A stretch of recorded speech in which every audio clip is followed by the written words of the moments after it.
Hey everybody, welcome aboard. It's Shane. I'm from the LevelUp development team. I am going to be flying the 737-900ER with the short field performance package, and we're going to see how it does tonight. All right, let me get the aircraft set up real quick. Let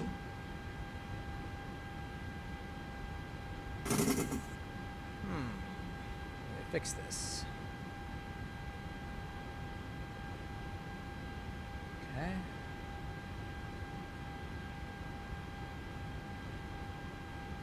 Hey, what's up, Owen? Alright, so we're going to see how this aircraft does tonight. I picked two short airports, so we got LaGuardia, and we've got Midway. Now, these are not necessarily flights that you would normally see on United Airlines, but we're just doing this to simulate and see how the aircraft performs with these short runways with pretty heavy gross weights that you'll find with the 900ER. So I'm looking forward to giving this aircraft a proper test tonight with a short takeoff and a short landing. I'm just kind of getting some cockpit lighting set up here. Okay. So that's good. Alright. Logo lights are on. Position lights are on. We'll skip all that stuff. Takeoff warning system is checked. EFIS panel. Data position. Put this on plan. Okay. Let's go ahead and get the aircraft loaded up. Airside service. Activate. Cool.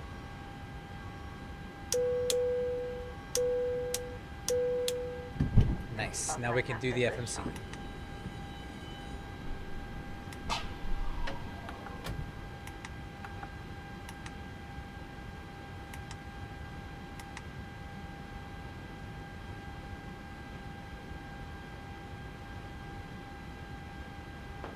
I'm looking forward to doing this flight test tonight to see how the aircraft performs with everything.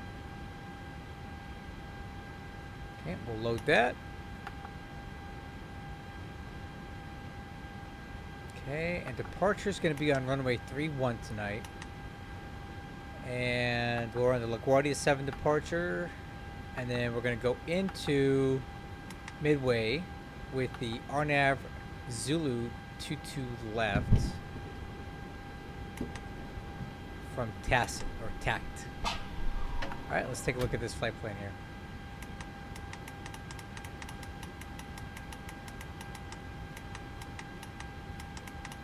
Nice. Okay.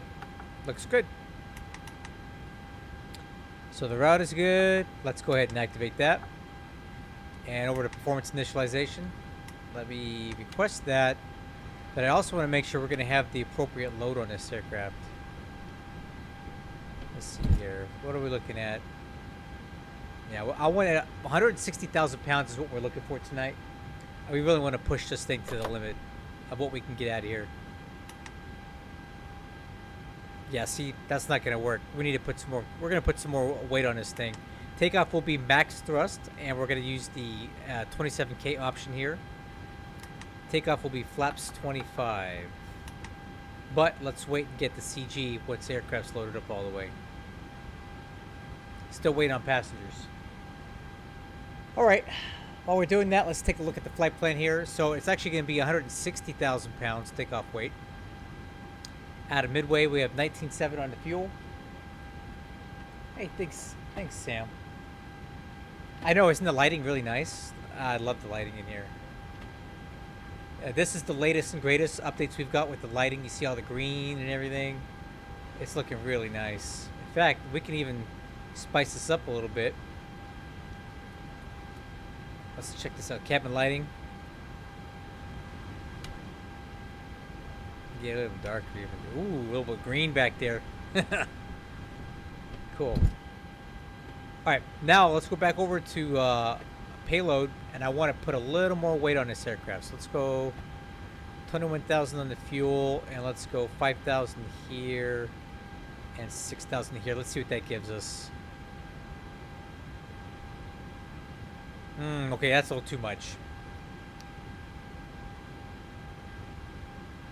All right, so tell you what. We've got everyone strapped in. Give us a ring if you need anything. Thanks a lot. Perfect. Takeoff weight is 160, 139, 23.4 on the CG. So let's drop that in there. And then let's also go up here to init ref and change the gross weight just a little bit. Reserves are 6.3.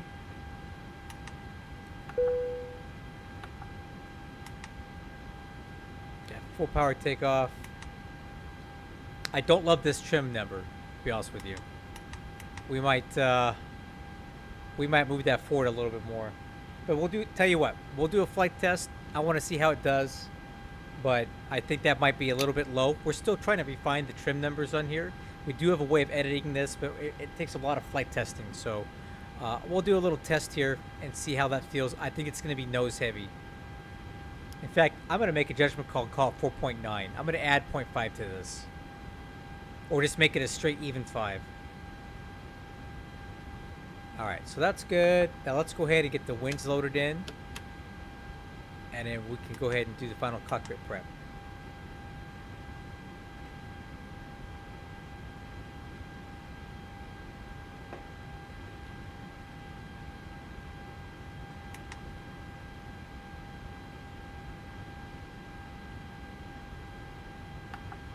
Alright, winds are good. So takeoff's on the right, and alright, let's do final cockpit prep, IFR clearance. So we have a lot of ATC on tonight. So we are cleared to midway via direct Newell J60 and is filed. It says LaGuardia 7 departure, fly heading 355. Expect 340 10 minutes after departure. Frequency 2532. In contact 21.7 for taxi. And the squawk code is 2317.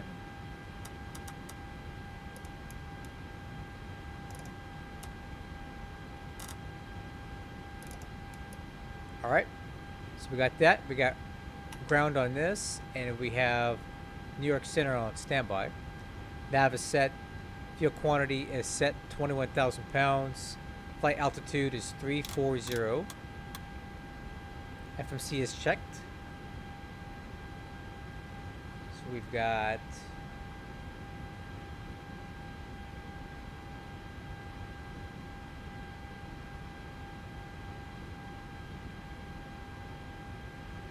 flight director's on left. Right, auto throttle's arm. We're gonna set V2 for speed, one there. Heading is 355, altitude is 5,000. I want to check something, make sure my alignment is right. Aircraft will go at ground closed. Contact New York Center 125.32. Guess we missed him.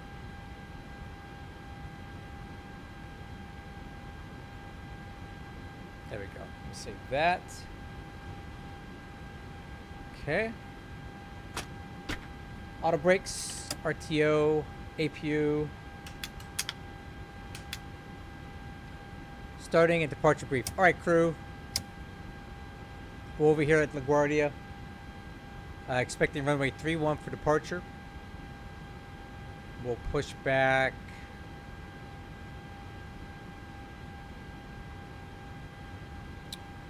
onto taxiway 3 Alpha, expecting Alpha all the way down full length from 3-1 at 7,000 feet. So we'll be definitely using the SFP tonight. We're on the LaGuardia 7 departure. Instructions here: climb on heading 314, or as assigned by ATC, maintain 5,000. All right, and then after that we can expect vectors to our first waypoint. Not much to it, guys.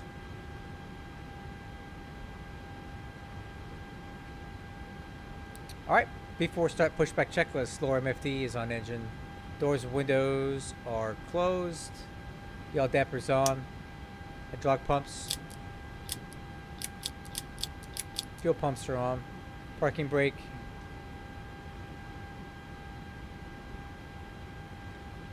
Is set. APU gens will be next.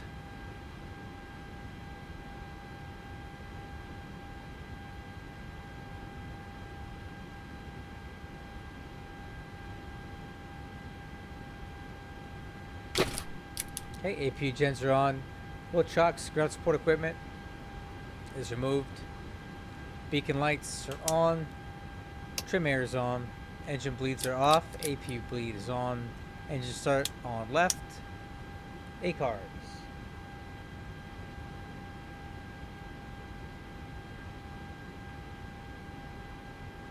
Is tracking. Okay, transponder. TARA. Push start. Great news, Captain. Your tow's coming.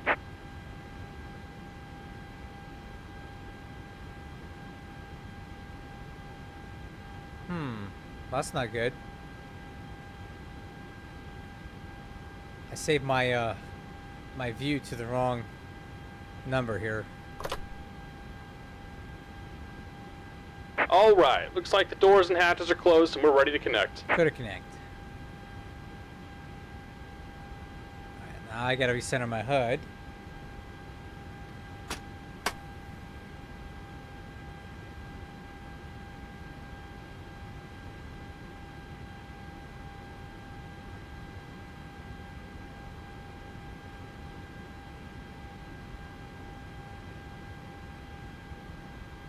Alright, that'll work.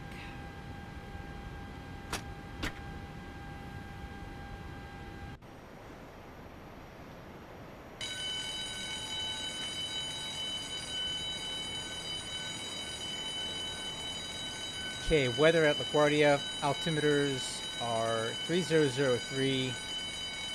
Information. Uniform is current. Alright. Information uniform. Alright, altimeter 3003. That's set.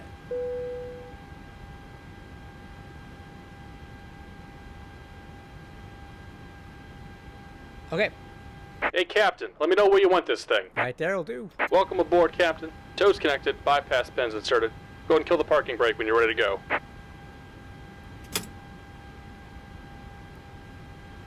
Here comes the pushback. Light them up. Alright guys, let's go ahead and go for engine start on number 2.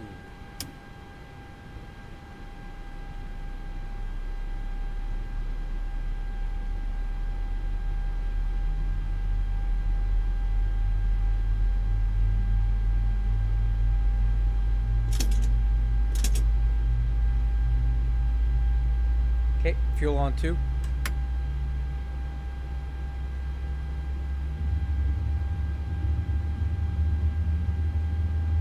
Okay, ignition on 2. Oil pressure lights out.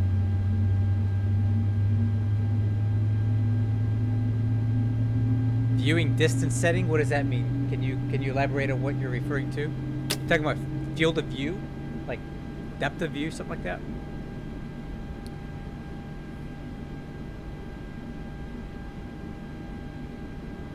Okay, good start on 2, study 1. Alright. Depth of view, I'll show you real quick here. Graphics, it is 84 for lateral and 53 for vertical. 84 and 53.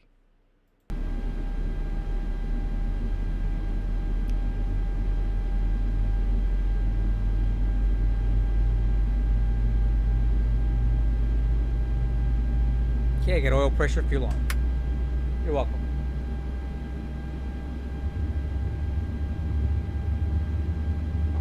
Ignition on 1. Oil pressure lights out.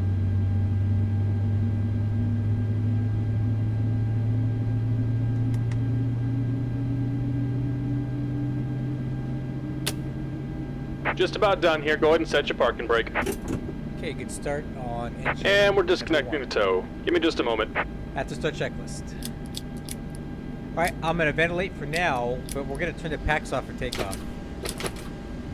Alright, APU is off. Unit 2136, contact Washington Center 133.72. Have a good evening. Flaps up takeoff. Flaps 25. Triple 1868, Stab trim. 6 from Zolpo, turn left heading 190, maintain at or above 2000 till established, cleared ILS 22 left 4.4, but approach. I'm pretty sure that's not going to be enough. Left turn, one more time on that. I mean, we're turning anyway, but one more. Takeoff data is Left review. 190. Thrust setting is Left 190, 2000 until established, 99.4, cleared ILS but 22 we're going to left, get more out of that. Frontier flight 2512, turn Like right this, heading check. 070.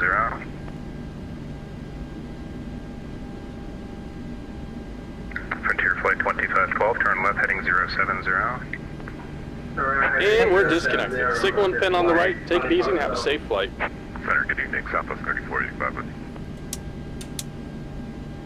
Southwest 43485, New York Center, hello, cross Butts, add and maintain 8000, Harrisburg's altimeter 3006. Alright, cross Butts, or above 8000, Southwest 3485.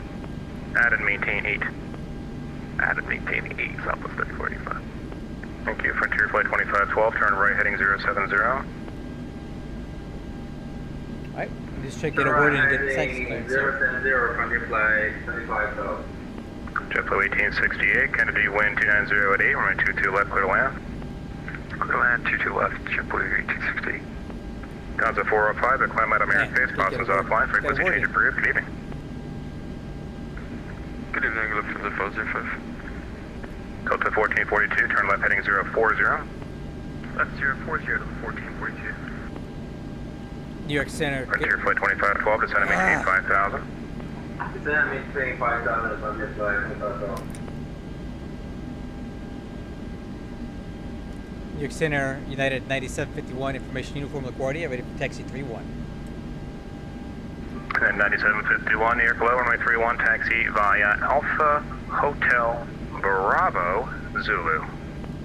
Alpha Hotel Bravo Zulu to 31 for 9751. American 1759, Alright, turn let's go. left, heading 0, descend and maintain 4000. 040, 4000, American 1759. Okay, notional steering. Delta 9257, flight Brakes. 050, Check. descend and maintain 5000. 050 5000 Delta 9257.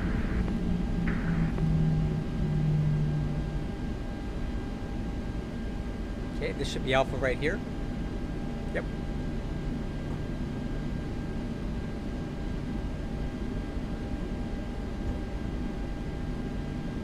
American 9923, descend at your discretion, maintain 7000, the LaGuardia altimeter 3003. Central uniform, plan ILS 22. Alright, we'll center our discretion down to 7000, Alpha Layer 3003, ready 9923. Okay, we're looking for hotel next.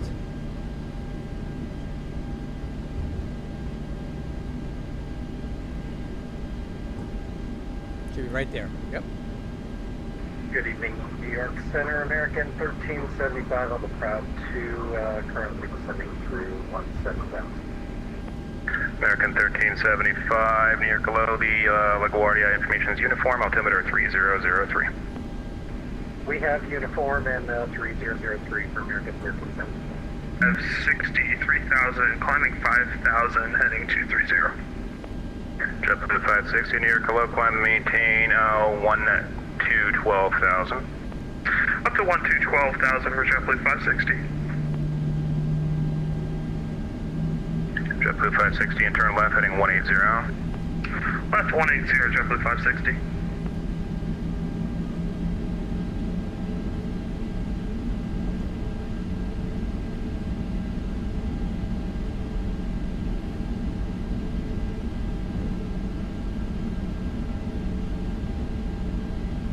Delta 1442, descend and maintain 3000.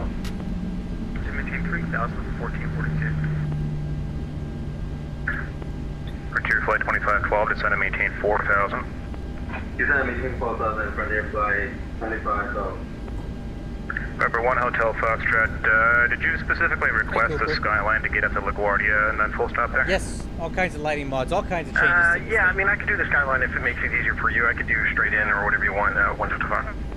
1 Hotel Foxtrot, it does. So, I'll tell you what, Well, through the New York it's a whole Bravo different is aircraft verify now, the so Skyline you're gonna route see it northbound, tonight, join it at the what it looks Verrazano, like. and turn right once again over radius Central Park, loud. maintain VFR at 2000 through the Bravo. Yeah, this. Kind of cleared into the Bravo, What I'm but flying at tonight 2000, is and they're going to do different the than New what York you've got Skyline, right now. and then cross over the Central Park, 1 Hotel Fox. JetBlue 560, turn left direct ditch. Left direct ditch, 560. Good evening, Etihad 8 November Yankee at JFK, spot 11, information India, Lexus taxi. That's the Drishel Mac lighting mod out there, but we've done a lot of changes to the actual cockpit as well. At or above 2000 till established. Alright, before takeoff checklist, lower MFD is off. Okay, VNAV, Frontier Flight 2512, turn Heading right select. direct is Echo, descend and maintain 3000. ICAS is checked, no alerts. Recall is checked. Wixer on the right, terrain on the left. Pressurization, Frontier Flight packs 2512, off. ICEKO on the ILS 22 left, direct is Echo. Engine start switches. Frontier Flight 2512, yep, Continuous. direct is Echo, descend 3000.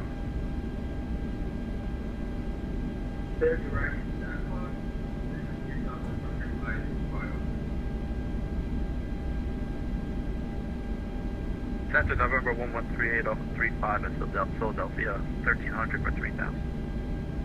Okay, lights. Number 11 at 38, Airclow, climb and maintain at And here's Zulu. 5000. Climb and maintain 5000. Extend good evening, Etihad 8 November Yankee Heavy, spot 11 at JFK with India Lexus taxi. JetBlue 1868, taxi to parking via Yankee. Zulu to Foxtrot, cross runway 22 right on Zulu. Thank you, Samantha. Yankee Zulu Foxtrot. Alright, let me get a word in here. Right on Zulu, JetBlue 1860. Etihad 8 November Yankee, runway Kennedy Center, runway 22 right, taxi via Golf Bravo Echo, cross runway 31 right on Echo. Etihad 8 November Yankee, taxing on deploy to right, Golf Bravo Echo at Echo recross 31 right. New York Center, United 9751, holding short 31, LaGuardia, ready for departure. Added 9751, Roger, let's see. Added 9751, first squawk 2713, please, 2713. 2713, sorry I got my numbers mixed up. No worries, JetBlue 560, climb, maintain flight level 230. Guess I didn't get that in, right? 23 for JetBlue 560. Tier flight 2512, 2 from Zecco, cross Zecco at 3, clear the ILS 22 left.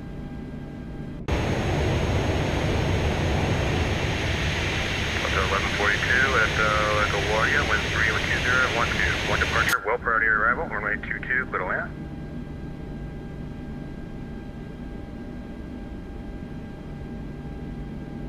Delta 1442, runway 22, clear to land. Runway 22 to the 1442. Tier flight 2512, cleared ILS, runway 22 left. American 1759, turn right heading 110. Right heading 110, American, wait, right 010?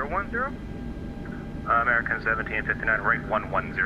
Alright, right 110, American 1759, sorry. It's all good, American 1759, descend to maintain 3000. Down to 3000, American 1759. Delta 9257, descend to maintain 3000. Descend to maintain 3000, Delta 9257.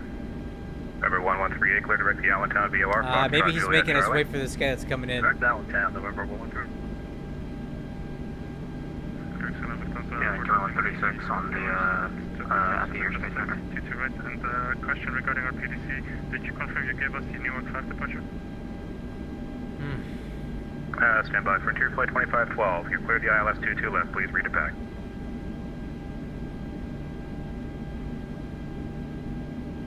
Frontier Flight 2512, New York Center, how do you read? Frontier Flight 2512.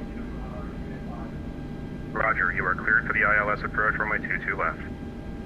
Therefore, Thank you, Frontier Flight 2512, runway 22 left, clear to land.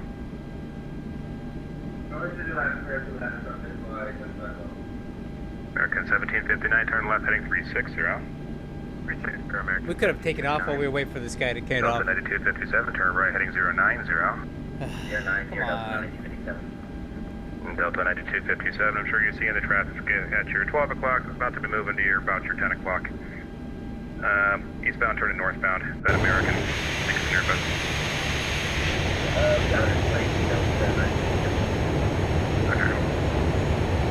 Okay, American 9923, flight heading at 050, descend to maintain 4,000 sectors, ILS 22. 050 down to 4,000 American American 1375, it should have stayed at 10, but descend to maintain 8,000 at your discretion. 8,000 my discretion, and our band, American 1375. Southwest 3485, descend to maintain 6,000. Southwest 3485, information echoes current, expect ILS 1827 right approach. Expected 27 right, Southwest 37. American 1759, turn left heading 300. Left turn 300, American 1759. American 1759 on the rollout, Philly Airport, 11 o'clock and about 11 miles, report inside. Maybe this wasn't a good choice tonight. The guy's a little too busy. American 1759, I have faith. Clear the visual, approach runway 27 right. Clear visual 27 right, American 1759. Delta 9257, turn left heading 350, so you'll have that traffic. Left 350, Delta 957. Alright, there we can go. Again, It's on the ground. Delta 9257, on the rollout, it'll be about 11 o'clock. I'll let you keep turning.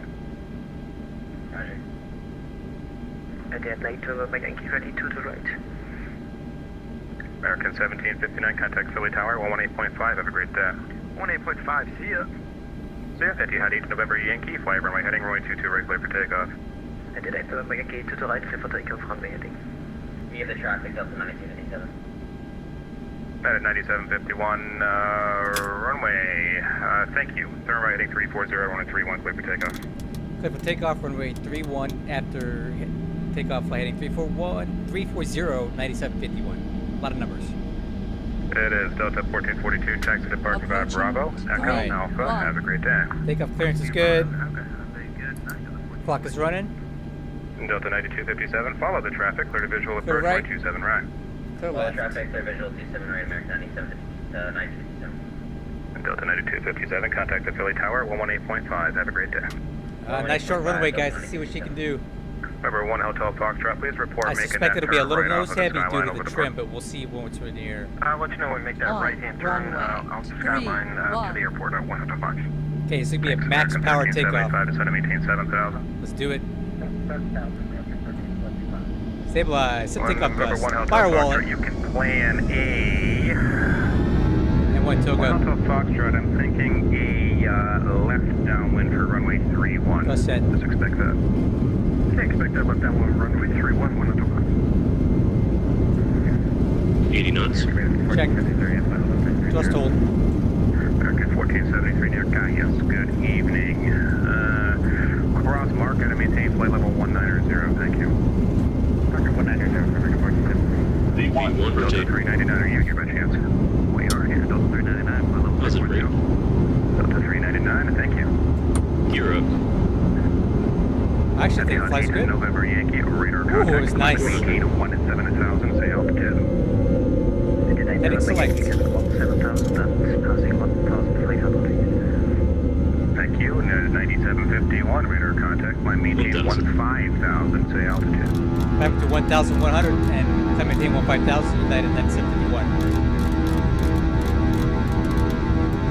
Center time machine 808 at Trenton High Park to Hey, flaps.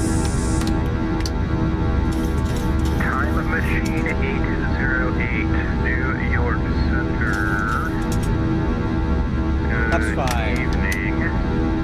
Time machine 808, you're clear to the Tango Yankee Quebec Airport via radar vector to Modena, that is filed. Maintain 3,000, expect flight level 400 and 10. Squawk 1146. Clear to Tango Yankee Quebec, radar vectors Modena is filed, 3,000 initially, 400 10. Alright, let's pressurize.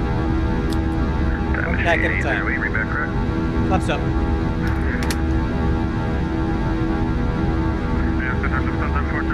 Second pack.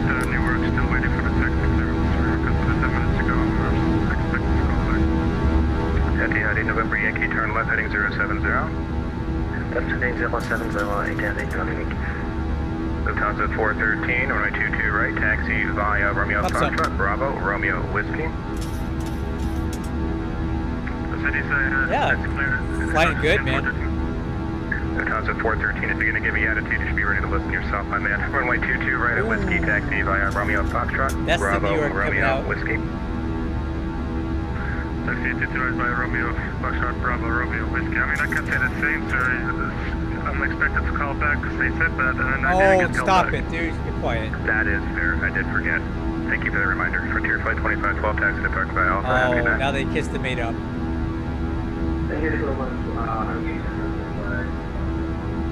American 9923, descend and maintain 3000. And 3000, American 9923. At 9751, clear direct Newell. Direct Newell, 9751. Right, Etihad November Yankee, clear to left turn direct Merritt. Left hand direct Merritt, lift of the Etihad November Yankee. American 1375, descend and maintain 4000. Down to 4,1375, and we have a request. 1 second, Southwest 3485, descend and maintain 4000. 4000, 3040. Alright, 1375, American, go ahead. Is there any way we can get the RNAV 31 in the form? American 1375, yes. Clear direct pod, you descend and maintain 3000. New York Center, Delta 564, we are 3,700. American 1375, direct Ponchu, descend and maintain 3000. Direct Ponchu and down to 3,000 for American 1375? That's correct. Alright, Ponchu 3,000. American 9923, you are 5 miles from Greco. Turn left heading 250, maintain at or above 2000 till established, cleared the ILS 22. Clear for ILS 22, we'll maintain 2,000 or above to establish left 250, currently intercept American 913. New York Center, Delta 564, 5,000. Delta 564, New York, climb maintain 13,000. I maintain 13000. Okay, autopilot's coming on. 564. Do you want us to After direct takeoff, offer for pressurization, Delta? PAX auto high. PAX auto. Landing gear up, Stand by. lights out, handles off, flaps up, At Delta no lights. 564, yeah, Auto clear to brakes Woodtown and climb maintain 12,000. 12,000, clear direct lights, Woodtown, Delta 564. and start switches. Time machine 808, right taxi, we're set up for 2. Roger, stand by. Delta 564, I'm in that clear Where's direct this thing going? Hato. Hold on. Clear direct Hato, Delta 564.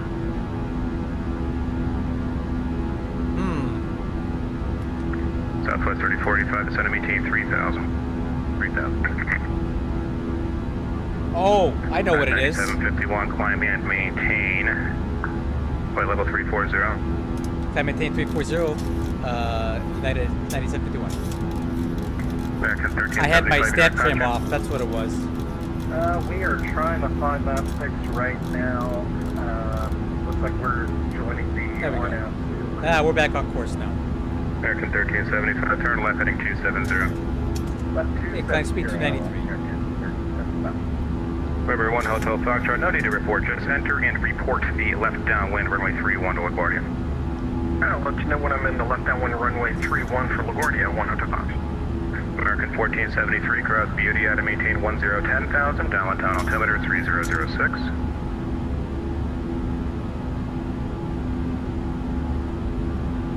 American 1473, cross Beauty at 10,000, altimeter 3006. Beauty at 10,000 for working 10,3.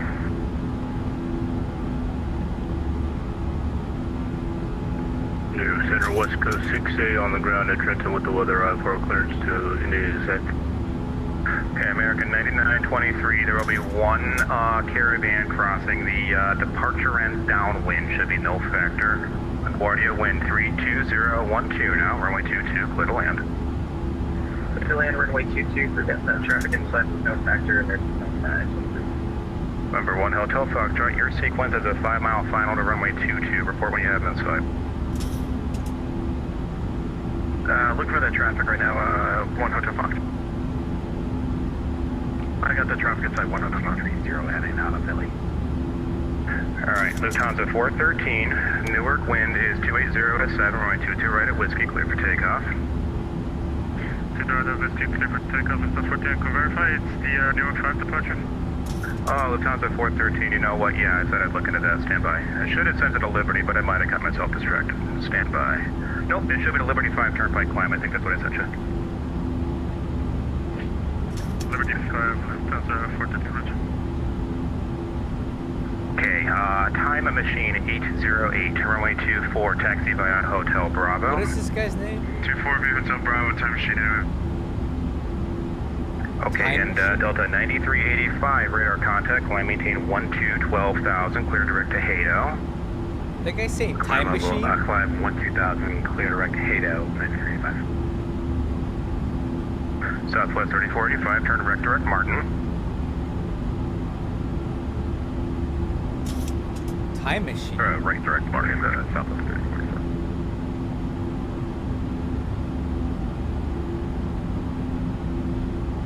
Never heard of it. Delta 8164, leave my airspace, bosses offline, frequency change approved, have a good night. 122.8 for Delta 8164. Thanks for your help. Have a good night. You too, at the ID November Yankee, climb out of airspace, bosses offline, frequency change approved, good night to you. Did I November Yankee, goodbye. American 1375, Okay, your passenger. altimeters standard. No, we still do not have Patsy. Can we just get vectors for the RNF 31? Okay, If at all got possible? to take off checklist complete. American 1375, we are talking the RNAV X-ray, correct? Nope, we are not talking the RNF X-ray. Stand by. That would do it, American 1375, turn left heading 200. Left 200, and we'll get set up for the RNAV X-ray 1375.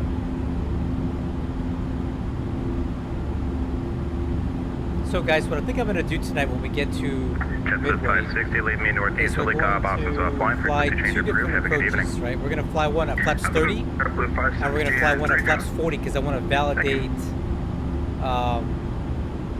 Euro, good morning, Q-Dot hit 1025. Stand by, Southwest 3485, is call time for I want to check the VREF cleared ILS speeds. approach, runway 27, right? Yeah, that's very low on my list of priorities right now, the landing gear stuff. I'll get around to it, but it probably won't be on this update. I got other things to do that are a little more important than that. You do the same, Delta 399. But it is something we'll look at maybe for the next update cycle. 130. 130. But honestly, I can't take a whole lot out of it because American 1375, clear direct departure.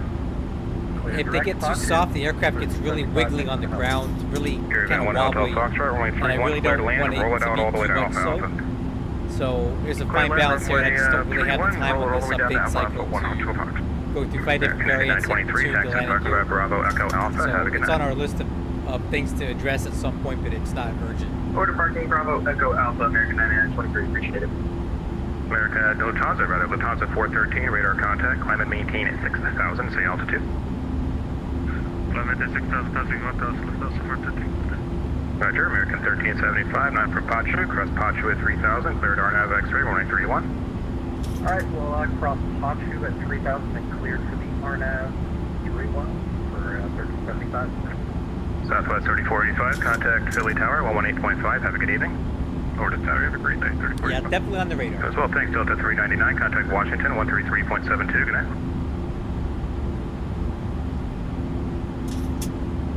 New York Center, some Delta 221, descending will be a Patch 4, 7,000, expect ILS runway 22 left.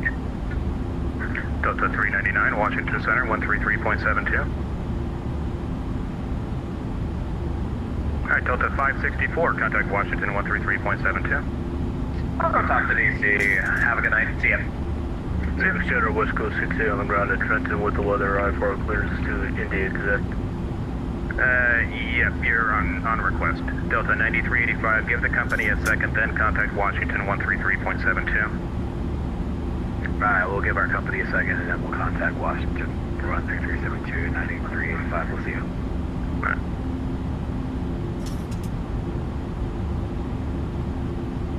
Alright. Right, Delta 8164, if it didn't switch, you left my airspace frequency change approved, have a good one. Lufthansa 413, turn right, that's a right turn, heading 040. Right there, 040, Lufthansa 413. American 1375, you're following a caravan crossing the runway number, should be no factor, runway 31, clear to land. Clear to land 31 behind caravan. Delta 221, New York Center, radar contact 6 Southwest Deer Park VOR. Fly heading at 320, descend and maintain 3000, vectors ILS 22 left. Heading 320 for Targan Delta 221. Expecting runway 22 left. Delta 221. American 1473, LaGuardia Information's uniform, altimeter 3003, expect ILS 22. Looks like a PC will pick up uniform for American 1473. Number 1138, the Morristown altimeter 3005. 3005, November 113. Near 219, passing fastly before fast. Emirates 219, New York, low climb, maintain 12,000. Time to maintain 12,000, Emirates 219. Time machine 808, ready for departure. Emirates 219, clear direct to Stone. Further, Emirates 219. Time machine, huh? Whiskey Charlie 68, what's the call sign? What's the voice?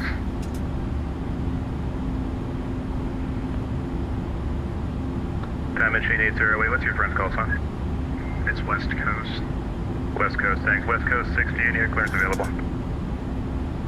West Coast 68. West Coast 68, clear to the tanker, Yankee Quebec Airport, vectors to Modena, then as filed. Maintain 3000, expect flight level 430 and 10. Squawk 2355. Cleared to 88 Jaguar vectors Medina, asphalt 3000, 430, 10 after, squawk 2355. West Coast 68. West Coast 68, read back correct. Time machine 808, fly runway heading, runway 24, clear for takeoff. Runway heading, 24, time machine 808. Lufthansa 413, turn right heading 080, climb maintain 10,000. Roger, 10,000. Delta 221, descend to maintain, fly heading 310, descend to maintain 2,000. Descend and maintain 2,000. Delta 221. Delta 399, contact Washington Center 133.72.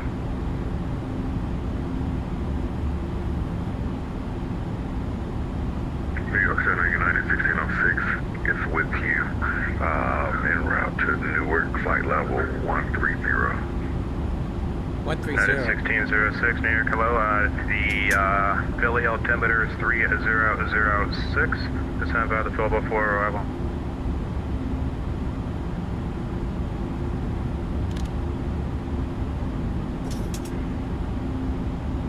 West Coast 68, short of Bravo, ready to get you forward.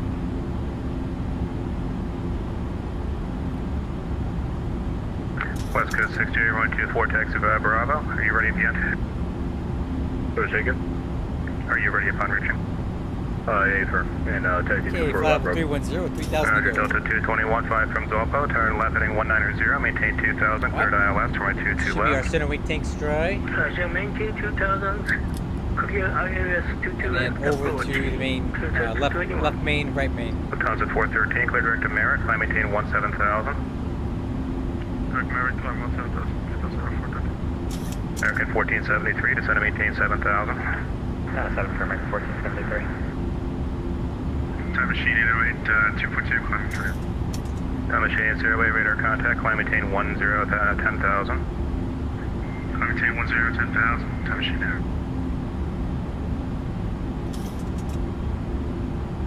New York, Standard November 7600, Foxtrot, 2005. 760, Sierra Foxtrot, New York Center, well. Okay, New York Center is closing in 12 minutes, but that's okay.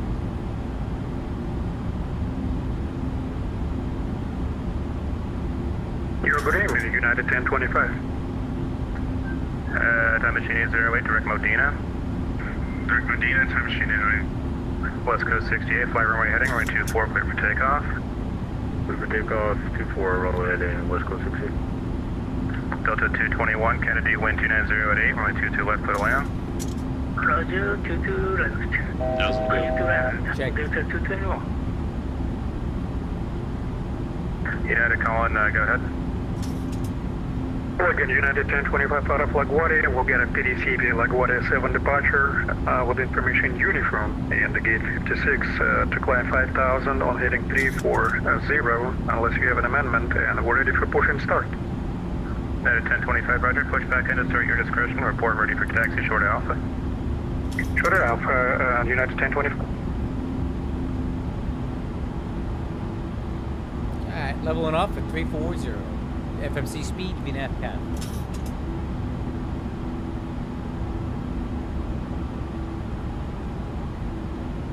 New York Center, Cessna Caravan 100 Foxtrot, awesome job tonight, thanks a lot. 100 Foxtrot, appreciate it, thanks for flight, see you around. West Coast 68, radar contact, climb maintain 13,000, 13, say altitude. I'm going to take 13,000, passing 1,000 flowers right now. Alright guys, level at 340, we made it. West Coast 68, actually climb maintain 10,000. This looks like some 10,000, X-plane high altitude weather's messing up tonight.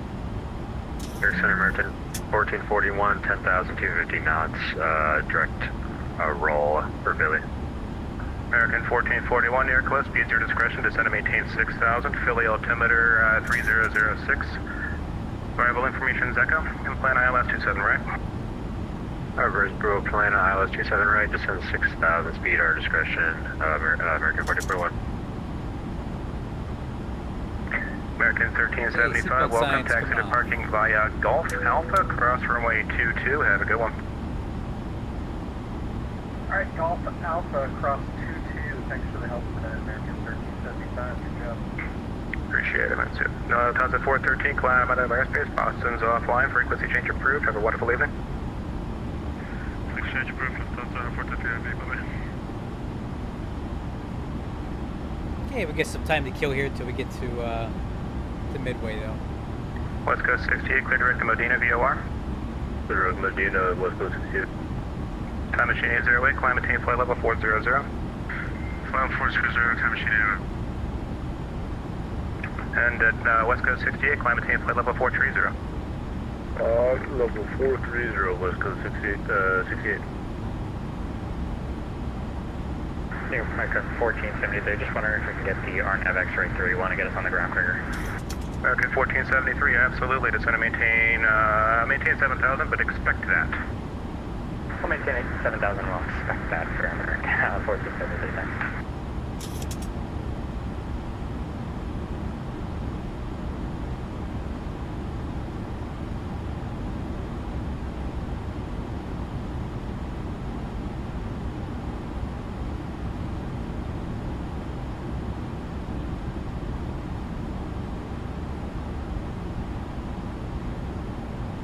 That is 1606, flighting 010, vectors ILS approach, runway 22 left.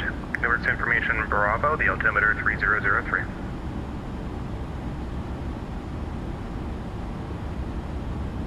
Expect vectors, altimeter 3003, can you give me that runway and the localizer frequency? That is 1606, I can't give you the localizer frequency, but it's 22 left, fly heading 010. Fly heading 010 for 22 left, United 1606.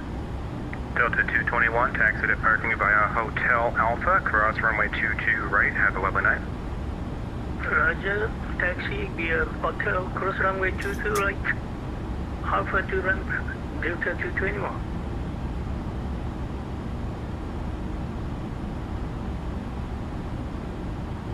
American 1473, descend and maintain 3000, clear direct departure. Down to 2,000 direct Apache for American 1473. That is 1606, descend and maintain 6000. Descend and maintain 6,000, United 1606.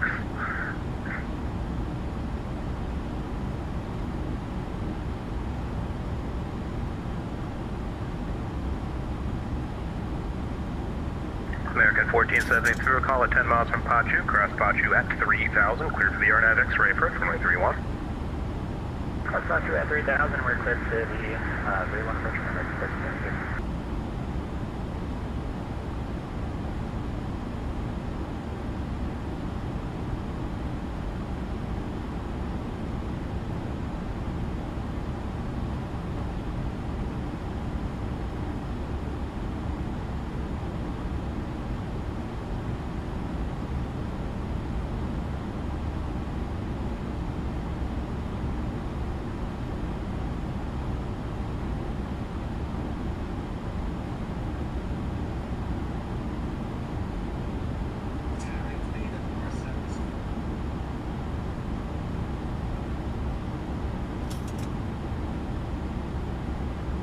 Yo, Bossman, you up? You on, Zard? Talking to me? Who are you talking to? Go ahead.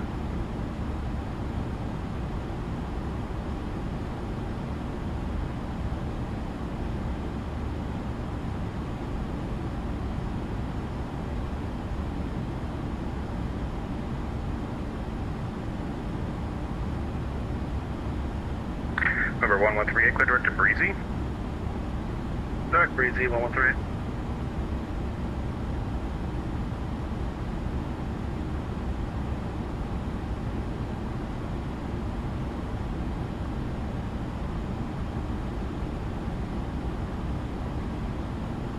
Hey, that is 1606. I will be, actually, that is 1606. Stand by 1 second, I have an idea. United 1606, standing by.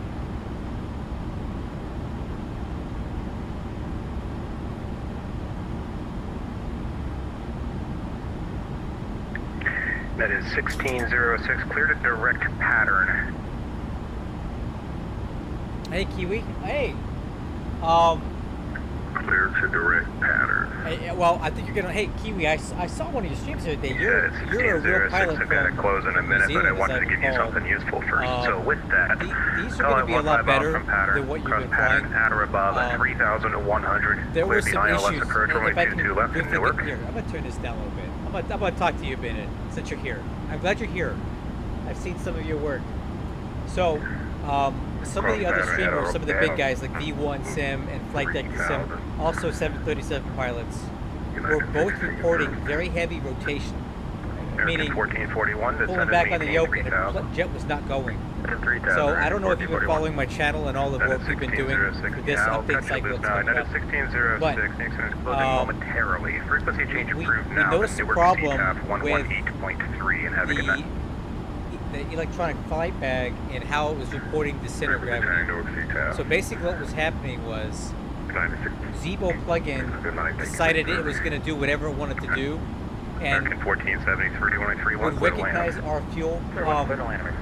would recognize our fuel tank position on the flight model, but did not recognize any payload station. So what it would do is it would drop all this payload on the empty-weight center of gravity. So this CG number would be moving left and right based on some fake fakes numbers in here. So it wasn't actually moving the center of gravity at all. So this thing could be reading 8, 9, 10% off from what the aircraft's flight model gross weight was at. So these guys would have a very aft CG, like 27%, and when you have an aft CG, as you know, you're going to have a very low stab trim setting into 4s or something, right? But the actual CG could be like 19 or 18%, which would be driving a pretty high stab trim setting, 6, 6.5, depending on, you know, whatever. So, at 9751, Cleveland's offline, and I'll be closing momentarily, so frequency change approved now, and have a lovely flight. Okay, over to Unicom, thanks for the service, 9751. And Time Machine 8080, and West Coast 68 for both of you. Both of you, thank you for your patience while me getting you out of Trenton, rather.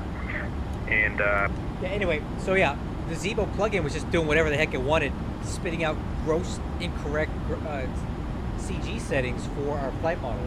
So when you go to set your CG based on this, which was also being fed into the FMC, you were being in some cases, depending on the variant, on the low, the flap setting, you are grossly mistrimmed for takeoff. Typically in the nose heavy kind of way.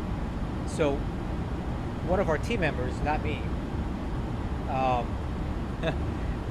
discovered this, and we've been able to go in and recode this thing. So now that this payload and this fuel is actually talking to our flight model. So what you see here is exactly what the actual flight model is, not what this thing says.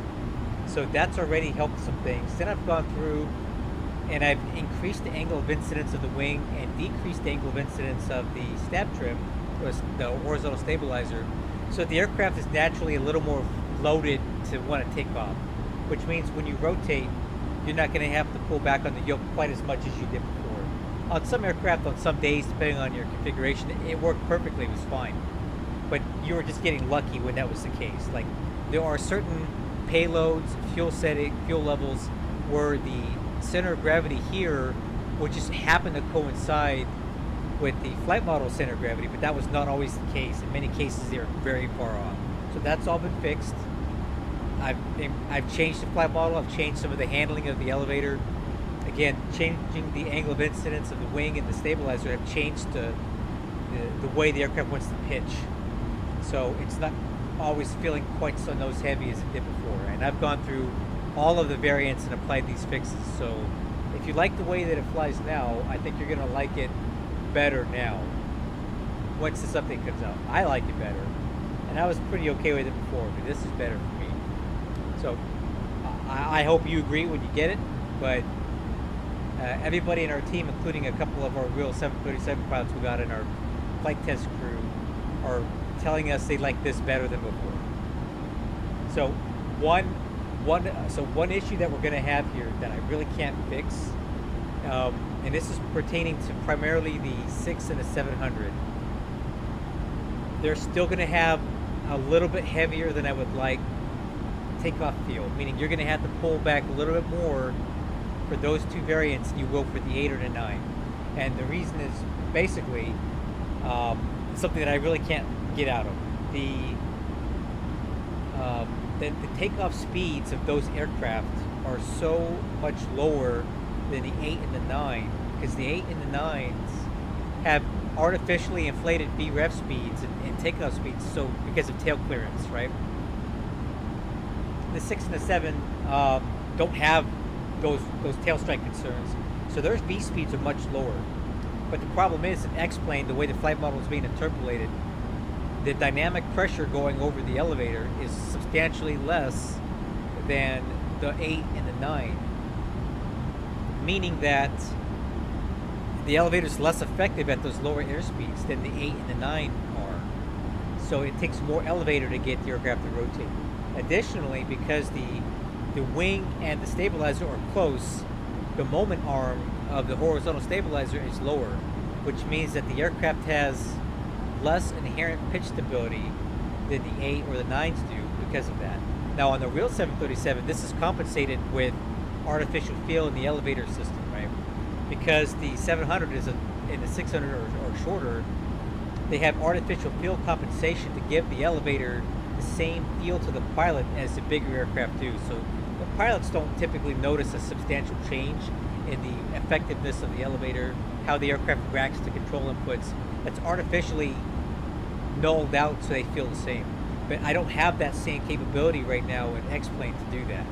So X-plane is reading the raw flight model, and it's not allowing me to do any artificial feel compensation for that. Now, there is a way to do that. In the ACF file, there's a thing called control lockouts. And basically what that is it's a way for me to change the effectiveness of a flight control surface based on G, static, dynamic pressure, which is Q, or by airspeed. I would be able to fine-tune the amount of elevator deflection the aircraft has at a certain speed and a certain dynamic pressure.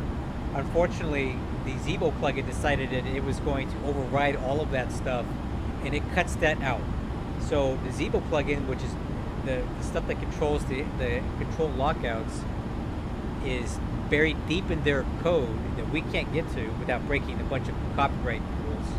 So I don't have the control over the flight controls that I want to have, because the Zebo plugin is superseding those options in the aircraft configuration file. So the problem now is that if I make the elevator effective enough for the aircraft to rotate easily, like on the 700, what will happen is as the aircraft gains speed, the elevator becomes too effective and the aircraft gets very sensitive in pitch because the stabilizer and the wing are so close together. So to make it not so pitchy, I have to make the elevator smaller, but that means that you need more elevator to rotate than the other variants. So it's like robbing Peter to pay Paul, right? I can make the aircraft rotate great, but then be way too sensitive on your elevator everywhere else in flight. Or I can take a little bit of elevator effectiveness away for maneuvering in the air, but the downside is you're gonna need to pull back a little bit more than normal to get it to rotate. And unfortunately with the Zebo plugin that we're using, I don't have the control that I need to fix that. And the reason is, the Zebo plugin was created and designed for one aircraft, the 800. So it's applying its code for the 800 to all of the variants, but they all are different, right? They have different dimensions, different weights. The Zebo plugin doesn't really know or care about that. It's only really designed for the 800. So there's some design compromise, there's flight model compromises that we have to make all this work, because we're piggybacking off the Zebo plugin, and we don't really get to tell him what to do, how to do it. We can make recommendations to Zebo about things we'd like to have on our aircraft, but it's entirely incumbent on him if he wants to go into that rigmarole to do that or not. And unfortunately, for the last several months, we have had no contact with him. So there's a lot of things we would love to have fixed for our aircraft that are fully in his control, and he's not around to do what we need to do.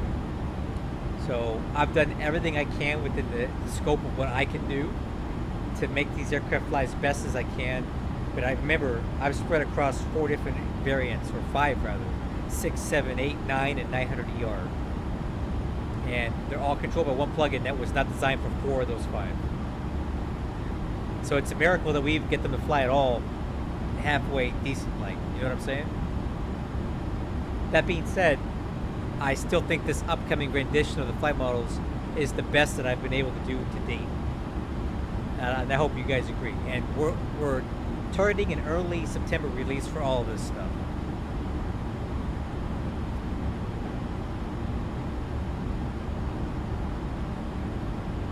Yes, we do.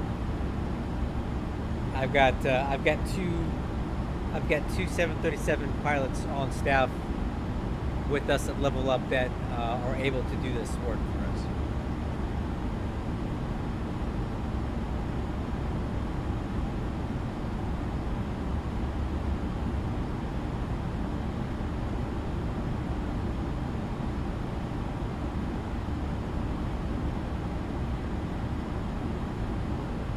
And that was a mouthful. I talked for a long time.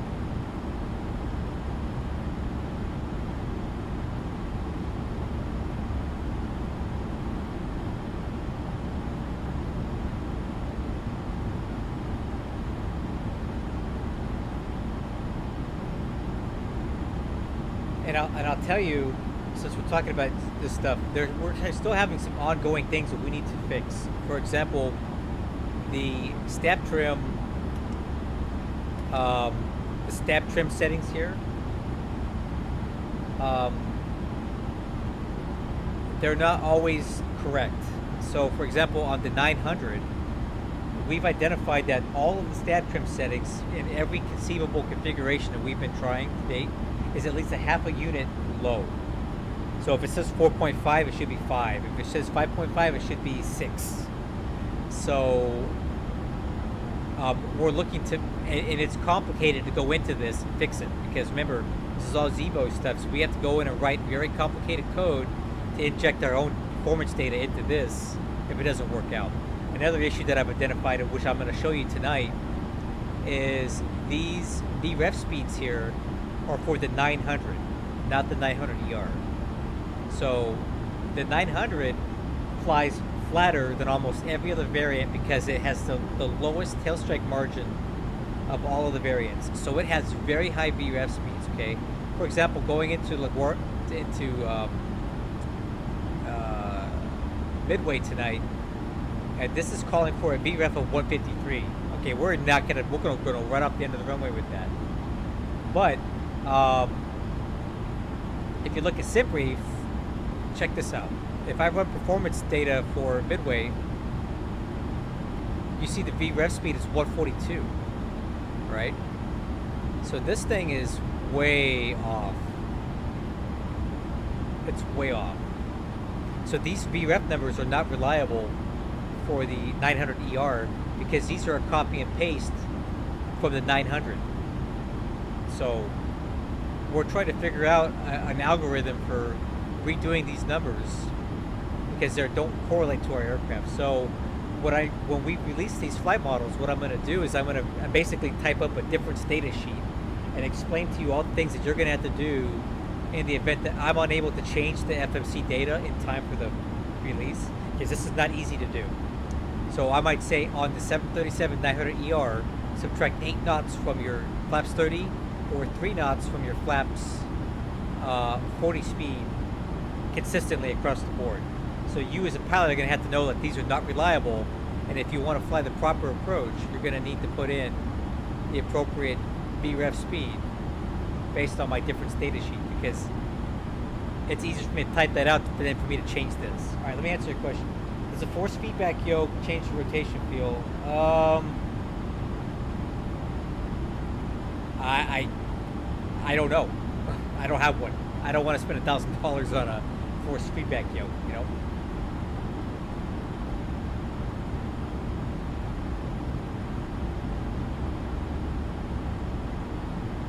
Well, that's true, but we're consistently identified for, the takeoff speeds. Well, so what I've been doing is I'm using SimBrief for my takeoff and landing performance calculations. I do this because this is free for everybody. You don't have to have an FCOM. You don't have to have paid software. These numbers, I'm building our flight model to make these numbers with some exceptions. And I'll identify those where I can. But for example, look here. So we have 142, actually our landing, you know what, let me take that all back. This landing weight is not correct. We're probably going to be landing close to 150. All right, so there you go. In this case, our VREF speed would be 146. So there you go. Subtract about 7 to 8 knots from this number to get the appropriate VREF speed. Now for flaps 40,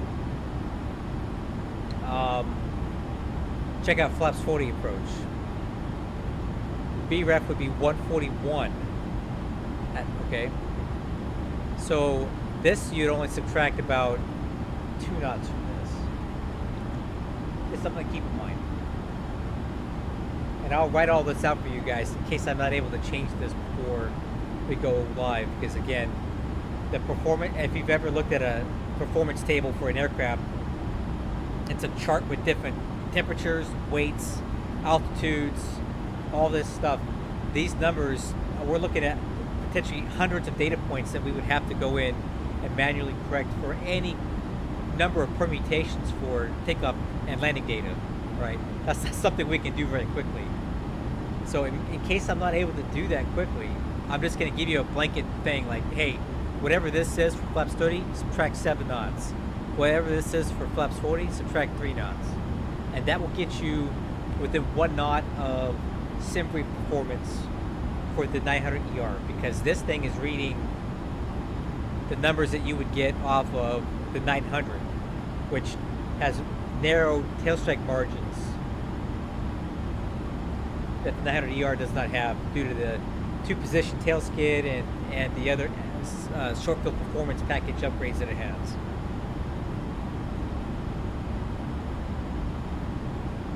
Yeah, so I built the aircraft around SimBrief data because, like I said, that's something that everybody can have for free that you don't have to pay for. And I don't want people to have to pay for performance software to get the absolute perfect real world numbers, because not everybody has the capability of paying for that, and this is a freeware aircraft, and it should use freeware performance data. So that's my philosophy with how I built the flight models on this thing.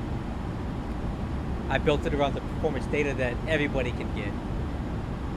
And they may be a couple knots off of real world specs.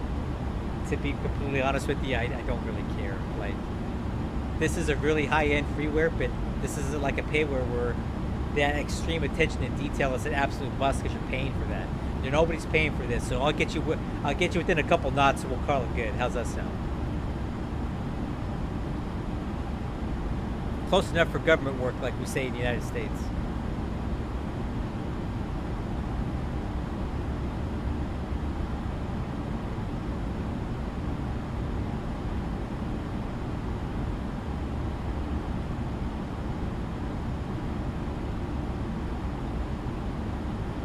Update's fine, man. It's basically on me at this point. I have to finish on the 900 and 900ER, which are essentially done.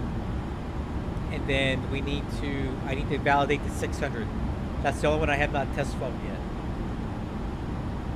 I need to do some takeoff and landings in that to make sure that the performance data is close.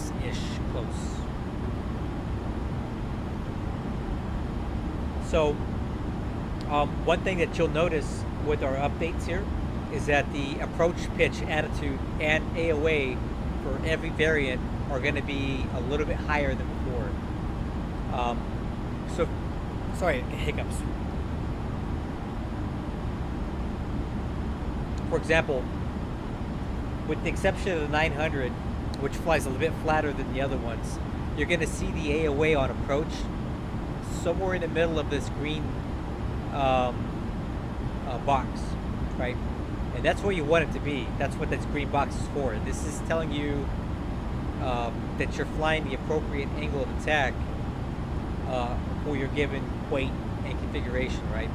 Because if you have an airspeed unreliable, the AOA runs up a different system, right? Your airspeed indication comes from pitot static, and this comes from AOA angle of attack vanes, right? So you can fly based off of AOA, and you don't even need this for approach. Before, on the current iteration of our flight models that you guys have access to, a lot of our approach pitches were hovering kind of down here, a little bit flat, and our angle, like our deck angle on approach, was a lot flatter than it should be. You're going to find these to be a little bit more nose up now. Honestly, I think the aircraft flies better this way. The flare characteristics feel more natural when it has a little bit more angle of attack coming in.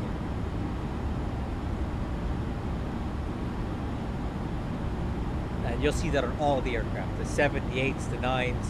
Oh, sorry, 900ER will be flying a bit more nose up than the 900. You'll see that. And I'll show you tonight. So when we go into midway, we're going to do two approaches here, guys. We're going to fly a flaps 30 approach down to about 50 feet, just so you guys can see the angle of attack at the deck angle. We're going to go around and do a left close traffic pattern for 22 left, and we're going to go ahead and sequence into the approach again, and we'll do a full stop landing, but we're going to do flaps 40 on a second one to validate the VREF speeds for that.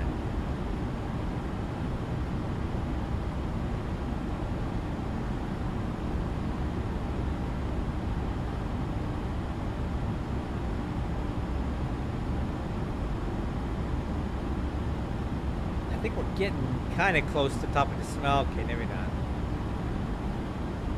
About 30 more minutes to the top of the descent. This is kind of a long flight, and we're bucking some headwinds here. So I'll tell you what I can do. Let me see. I think we got a little bit of push-em-up fuel here. Let's go ahead and increase the airspeed just a little bit. I think I'd have to Mach 0.8 just to get us there a little bit quicker. I got the fuel for it.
Hopefully it gets us there a couple minutes faster.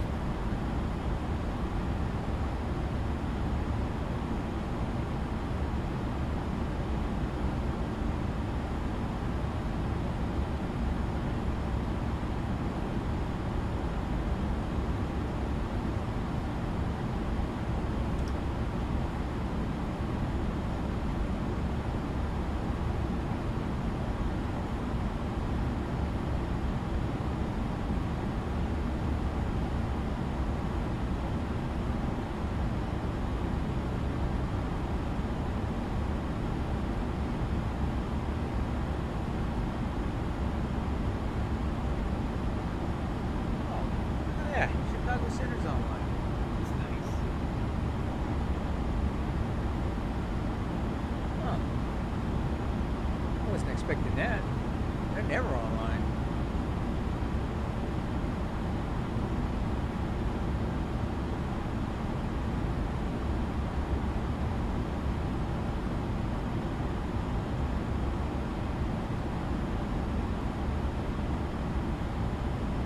Oh, good.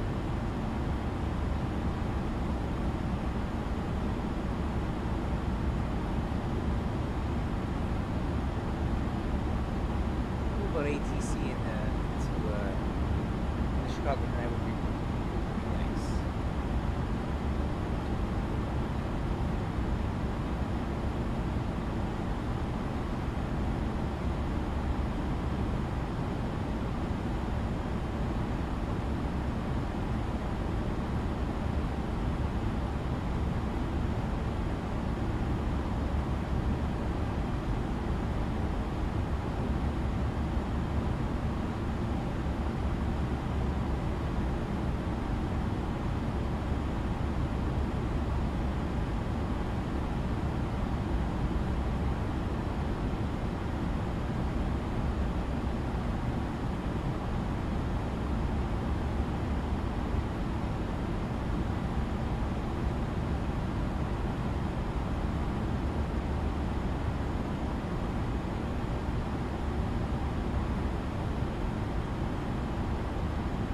Alright crew, I'll be back in about a couple minutes here. I gotta go out in the backyard and check out my sheep, make sure they got water. So here in Southern California it's been hot for the last 2 weeks. It's been about 106 Fahrenheit, about 42 Celsius for the last 2 weeks.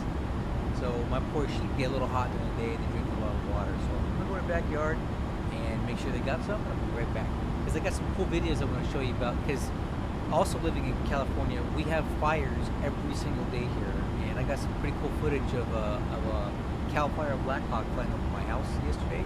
And I actually have some pictures of what they were actually dumping water on. So I'll show you that when I get back.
Alright, thanks guys.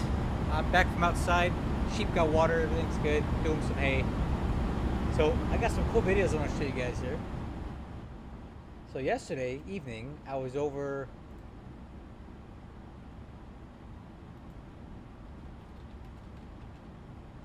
outside in my backyard barbecuing some steaks, some bone-in ribeyes that were good. And I observed some of this stuff. Look at this. These are kind of cool. This is over my house. So these are CAL FIRE Black Hawk helicopters here. I had a few of these. Get pretty close. This is directly over my house. You can see the crew chief of the helicopter hanging out the door right there.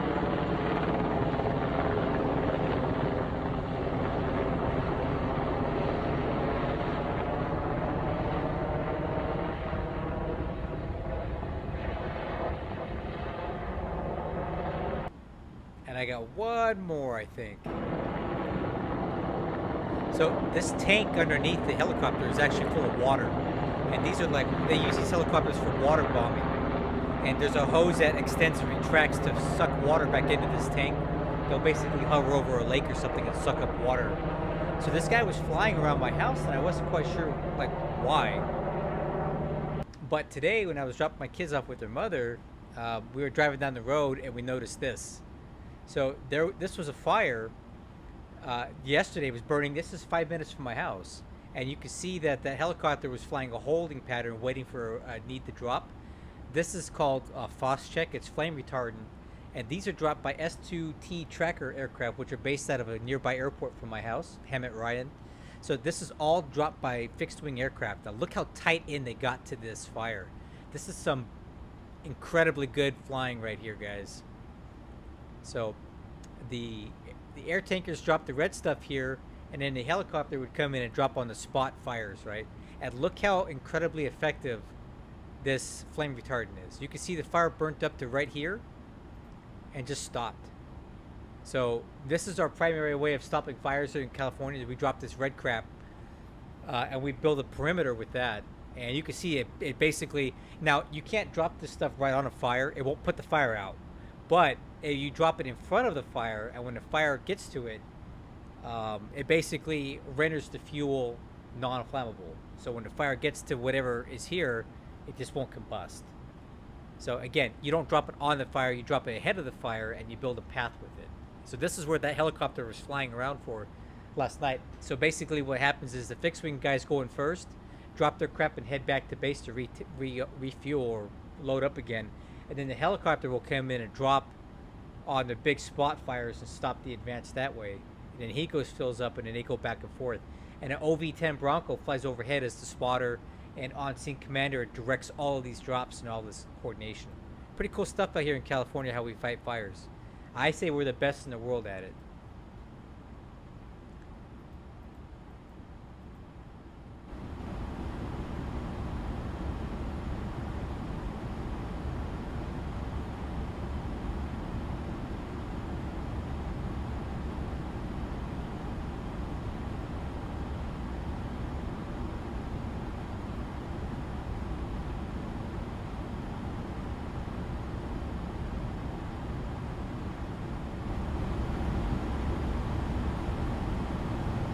That killed some time, didn't it? So we got 18 minutes till top of the snap.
Okay, top of descent will be in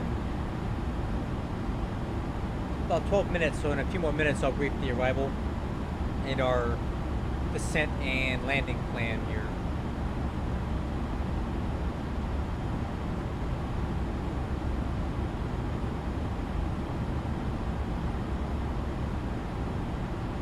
Hey guys, check this out.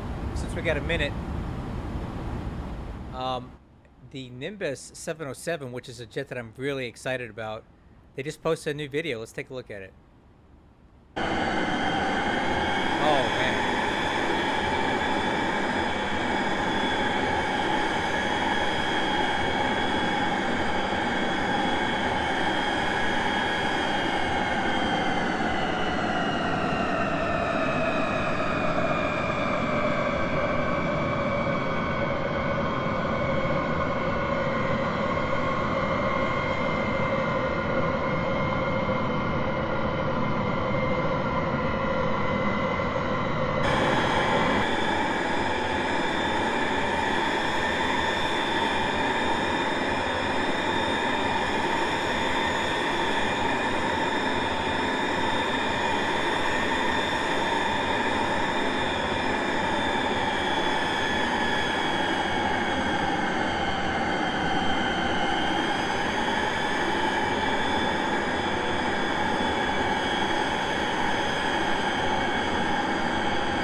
Thought I'd show you guys that. It's pretty cool.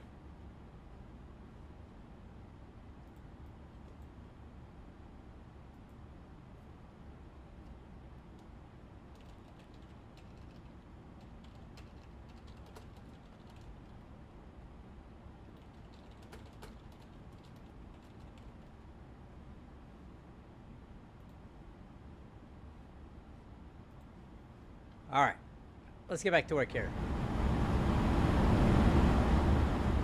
Okay, let's review our landing data for runway 22 left at Midway. So our current gross weight is 152. Let's plan for a 150 landing. Let's see what we get for that. So bringing up the performance calculator, let's do it like this.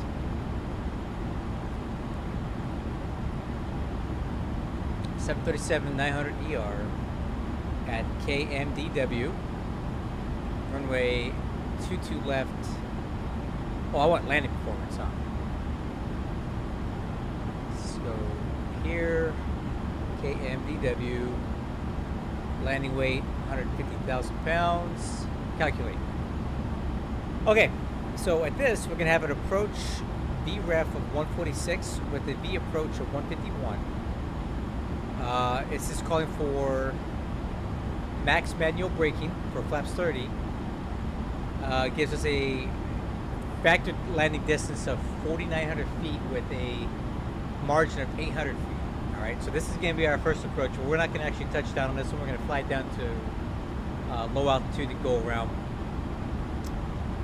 And then we're going to come back around and do a flaps 40 approach with max auto landing brake, max auto brakes, I think, right? Max manual, okay. I wonder what we get with max auto. No, can't do it. So I guess we're gonna use max manual And this gives us a landing margin distance of 1,000 feet with flaps 40.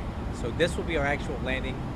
I'm going to go ahead and keep auto brakes max on here because I think this is being a little conservative, but I always reserve the right to push on the brakes harder if I need to, right? So these are the numbers we're going to use for our approach tonight. So 146, 151. So over here we're going to use, the first one's going to be 30 at 146.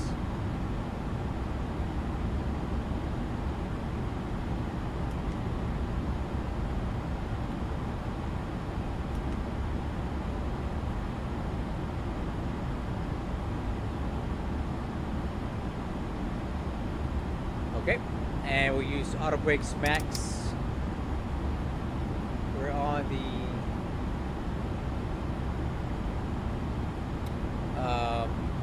Pang 7 RNAV arrival. So we got some crossing restrictions at finally 240, Megs at 11, Awesome at 10, Haley at 6, Eljo at 6, Hills 240 at 5. Actually, no, I take that back. We're gonna transition this way at Haley. German at about 4, and then we're gonna go on to the RNAV Zulu runway 22 left approach. Let me make sure that that is gonna work.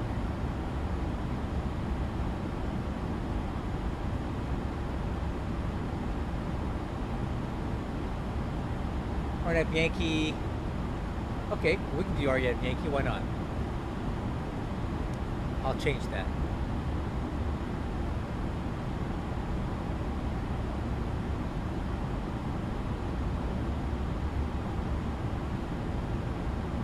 Cool. So on here, we're going to pick this up at Tacit. Mandatory 3,000 feet. Sales at 3,000. Window is going to be our final approach fix at 170. We have a 3.17 glide slope into the airport, so that's important to note. It's a little bit steeper than normal. RVR is 5,500 feet or 1 mile. MDA for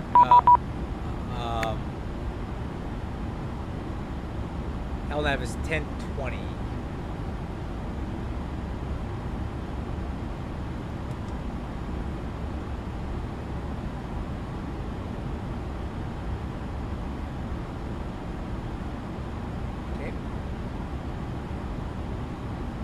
Landing altitude is 611 feet. MSA is 3,400, and a missed approach is climbing 1,300, and a climbing left turn at 2,600 direct to the Eon VOR, which is PO tone. So we'll fly the published miss until we get something different from ATC.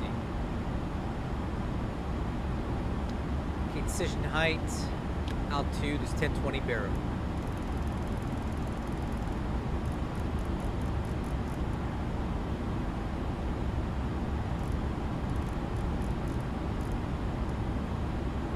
Seatbelt signs. Get everybody back in their seats.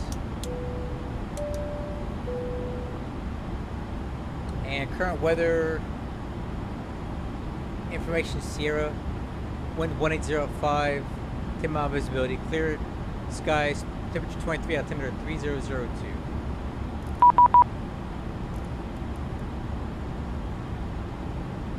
Chicago Center, good evening. United 9751, flight level 340. Yeah, 9751 Chicago, Roger.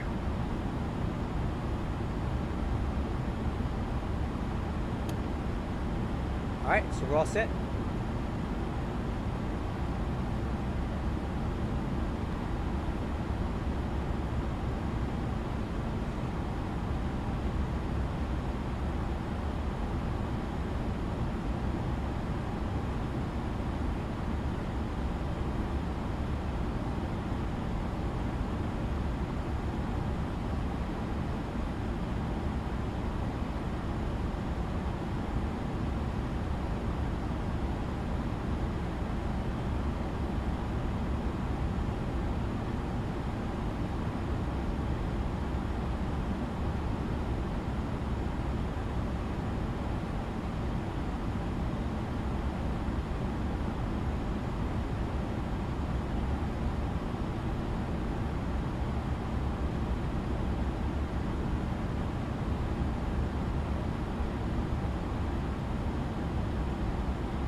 Chicago Center, United Chicago Center, November 54290. What runway can I expect for Chicago O'Hare?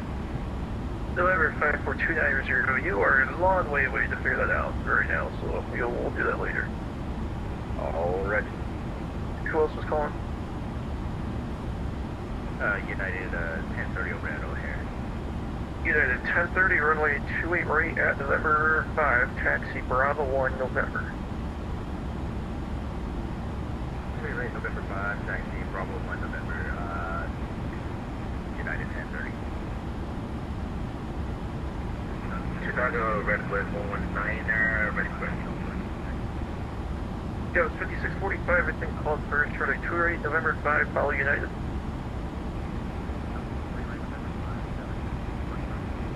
Redwood 119, push over. Push over, Redwood 119er. Chicago Center, United 9751, top of descent. United 9751, descend and maintain flight level 300. Down to 300, United 9751. Alright, crew, clear to 300. Aero Mexico 100 Alpha, you are high on the arrival. We were supposed to be at 11,000, so a descend to maintain is 7,000.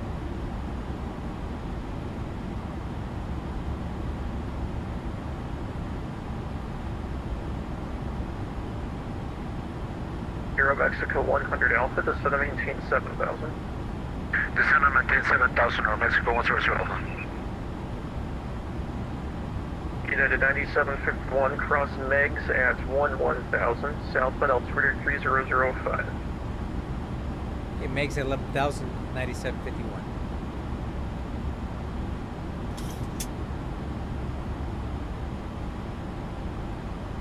United 9751, cross Megs at 11,000, southbound altimeter 3005. Makes 11,000, United 9751. United 2063, runway 28 November Did I 5, line understand of plane. November 5, line of 28 right to that. Alright, I'm gonna go back to VNAV speed here. Or, you know. See, VNAV path. It's saying to add drag, but I'll let the speed just kind of bleed down on its own to 252. I'm in no rush to slow down here.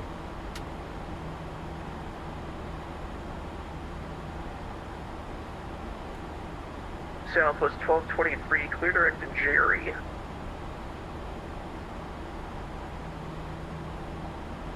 Clear direct to Jerry for 1223. United 2063, fly the runway heading, runway 28 November 5, clear for takeoff. Flight runway getting 28 November takeoff, United 2063.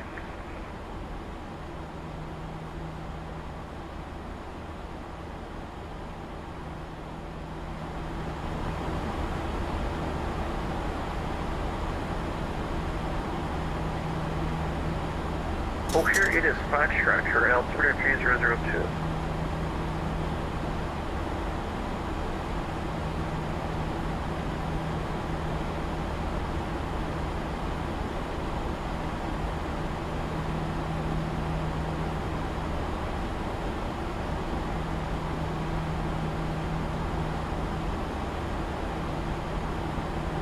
Thousand to go.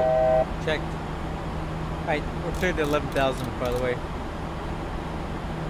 American 328, it is Foxtrot, current runway 27 center. 27 center, American 328. United 1030, runway 28 at November 5, line of the lane. Line of way, November 5 at 28 right, November 5, United 1030.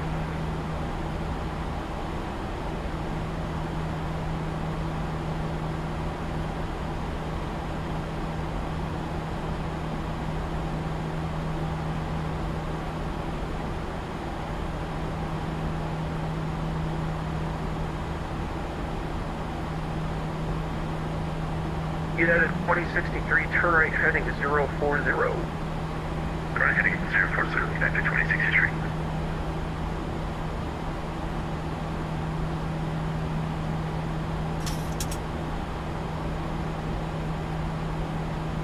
Chicago, Redwood 119er on Bravo, ready for taxi.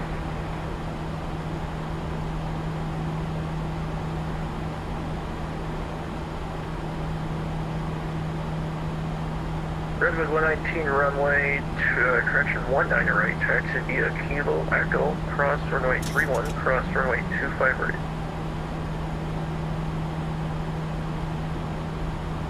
Runway 19er right, taxi via Kilo Echo, cross 31, cross 25 right at Echo. Yeah, 10:30, fly the runway, landing runway 200, November 5, clear for takeoff. Clear for takeoff, straight right, November 5, 10:30. CS 5645, ready to clear, November 5, line up and await 12009. Right, straight right, November 5, line up, await 5645. United 2063, radar contact, direct mobile, climbing team 15000. Direct mobile, climbing team 15000, United 2063.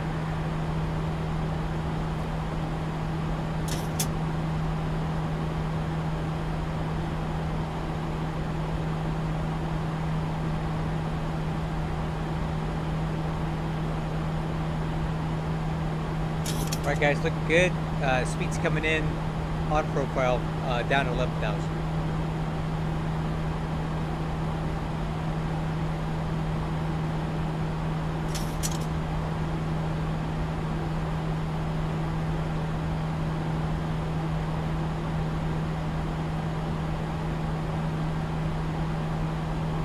Let's go 5645, turn right heading 360, runway 28, November 5, clear for takeoff.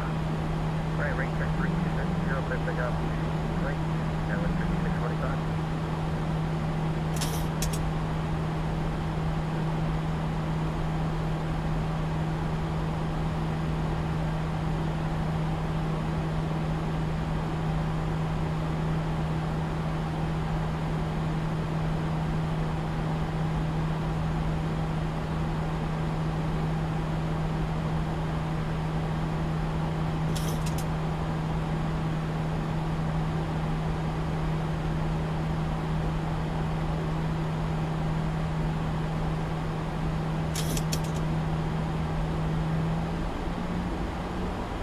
Chicago Center, United 1030 airborne at 2,200 climbing.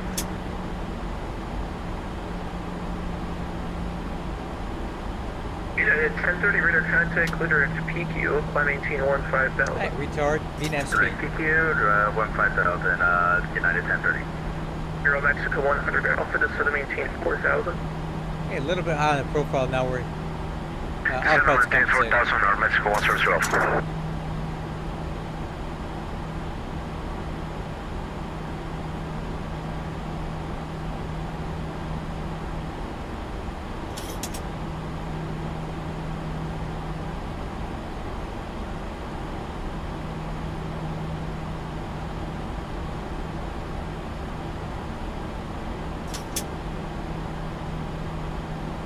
United 2063, resume normal speed and climb maintain flight level 350. Resume normal speed, climb maintain flight level 350 for United 2063. United 1030, resume normal speed and climb maintain flight level 360. Resume normal speed, Still a little bit high. What was the 360, speed rates in there? United 1030.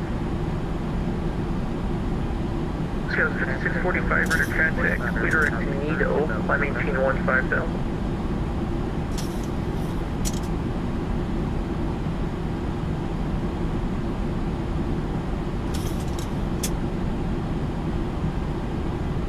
Sky was 5645, clear direct Nido, climb maintain 15000. Right, up to 15000, direct to Nido, alright, I guess that's not the other Sky was 5645.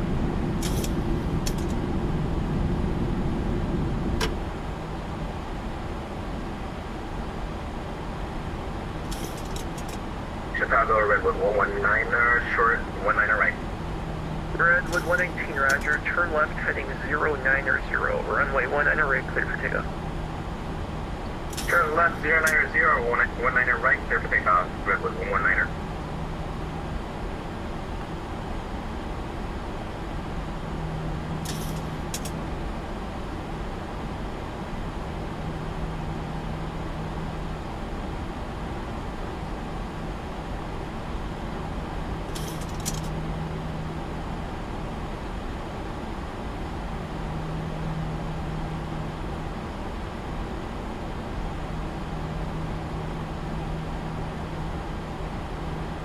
United 2063, clear direct to Brian. Clear direct to Brian, United 2063.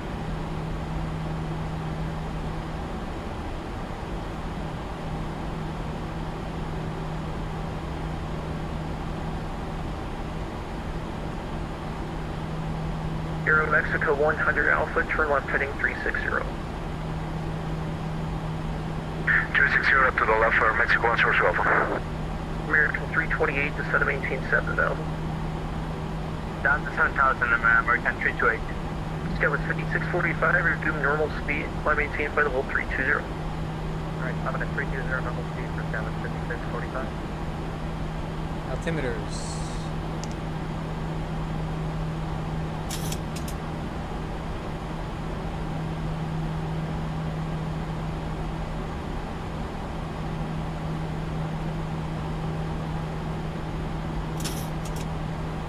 United 1030, clear direct agent.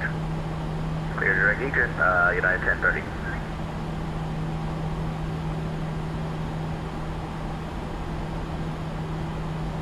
Access the 290 Rockford, altimeter 3002. 3002, 5.00. Southwest 1223, frequency change approved. Frequency change approved for Southwest 1223. Have a great night.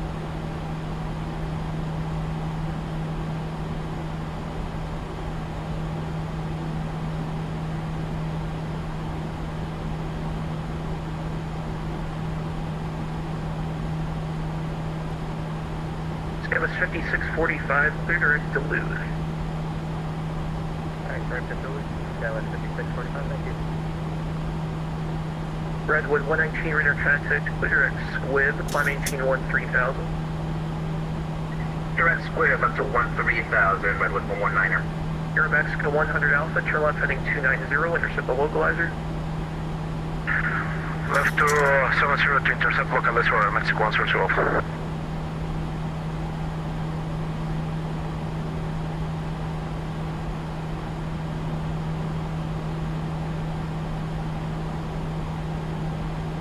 Okay, a little bit faster, speed brakes.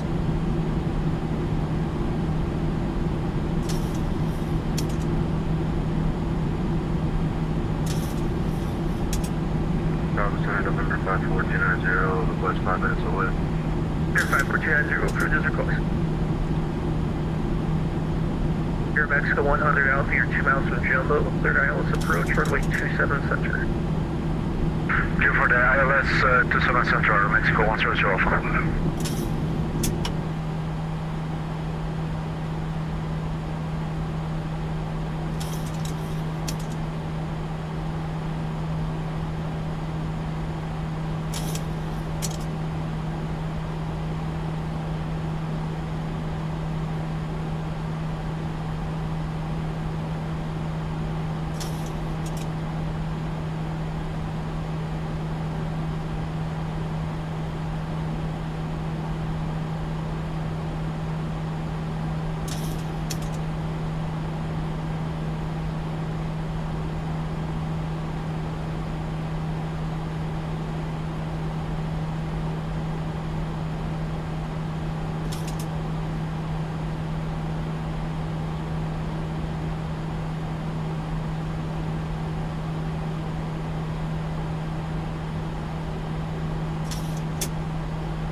Guys, about 1,000 to go here. Air Mexico 100 Alpha, runway 27 center, clear to land, 190 Andy. Clear to land, runway 27 Central, Mexico 1 source Alpha. Redwood 119, climb maintain, flight level 390. 1,000 to go. Check.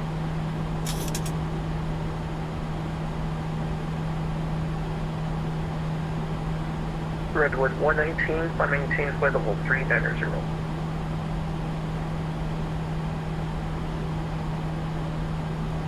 United 9751, descend to maintain 10,000. Down to 10,000. United 9751. Back Redwood down 119, climb maintain, flight level 390. Up to 390, Redwood 119er.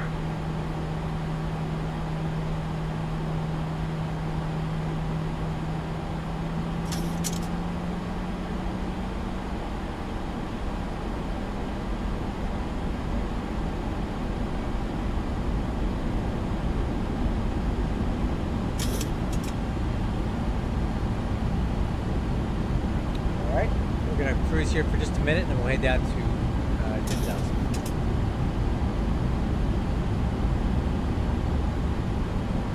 United 9751, descend and maintain 10,000. That means do it now, not descend via. Okay, down to 10,000 now, 9751. Thank you. Wow. This guy's not messing around, huh? 1,000 to go. Potential aircraft hazardous weather information. Convective Summit 24 Central and 23 Central, valid till 0555 Zulu for Michigan, Wisconsin, Lake Superior, Lake Michigan, and Minnesota. More information available. Flight service frequency.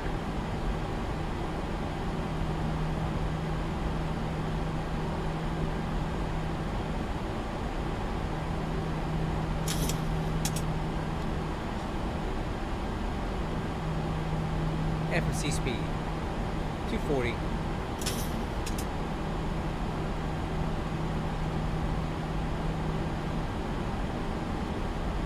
Chicago Center, November 5490 on static. Says 290, roger, thank you. Alright, start switches. And lights are checked, set. American 328, descend and maintain 4,000. Approach checklist complete. Down to 4,000, American 328.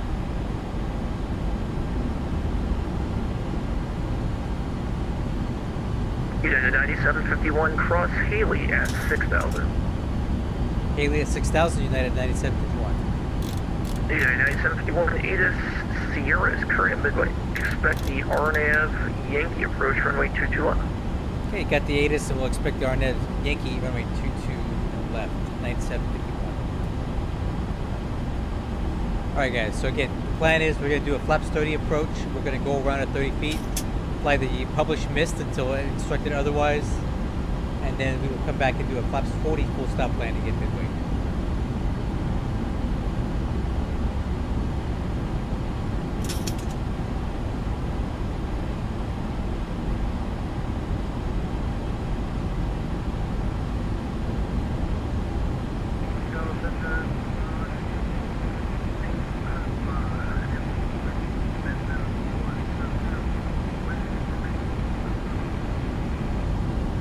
Swiss 6 Alpha, Chicago Center, descend and maintain flight level 320. Whenever or right now? Right now. Right now, the demonstration now. I have a question. Go ahead. Alright, I'm going to start heading down now. One of the runways for approaching Flight Center, and then in the note that Alright, Haley at 6,000. That is almost correct. However, that's for lasso operations. They probably just forgot to take it out of the ATIS, but there's only one approach active right now, and that's runway 27 Center. So,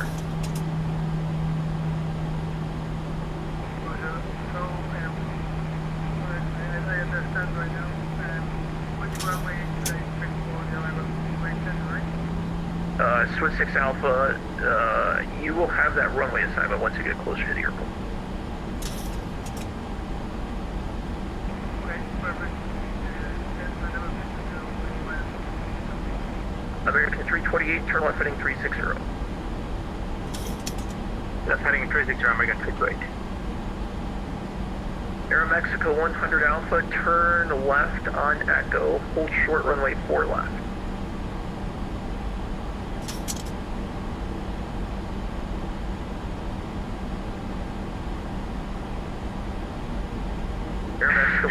Left, to the left of getting via Echo and hold runway 2 for the left or Mexico 112. Runway 27 left.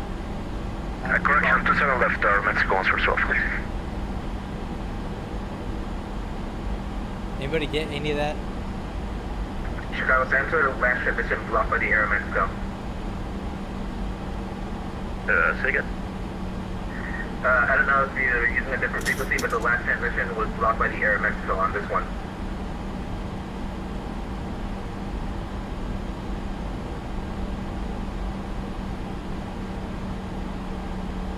American 328, turn left heading 300, intercept the 27 center, localize. 3002, intercept 27 center, localized from American 328.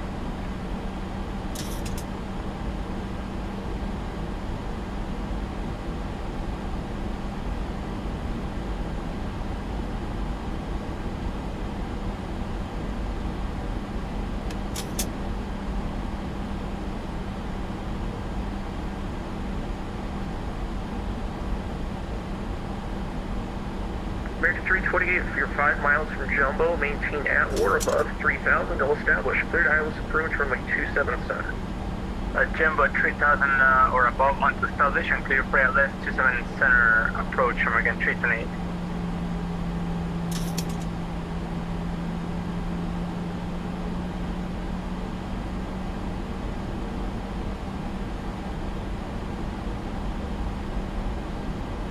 Unit at 9751, clear at sales, descend and maintain 6,000. Direct sales 6,000, 9731. 9750.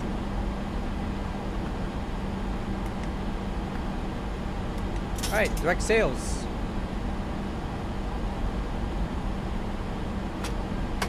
Thousand to go. Check. Chicago Center, United 2063 requesting descent to White Brian, and can also request ATC coverage for Columbus. Yeah, 2063, descend and maintain flight level 230.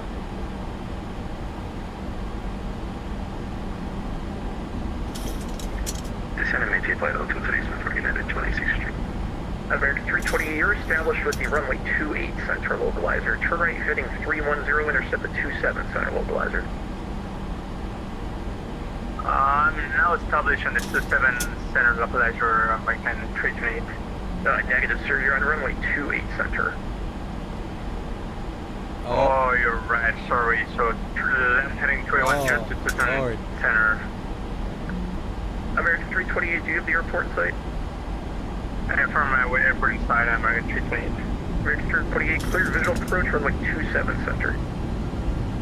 Clear for the visual 27 center, American 328.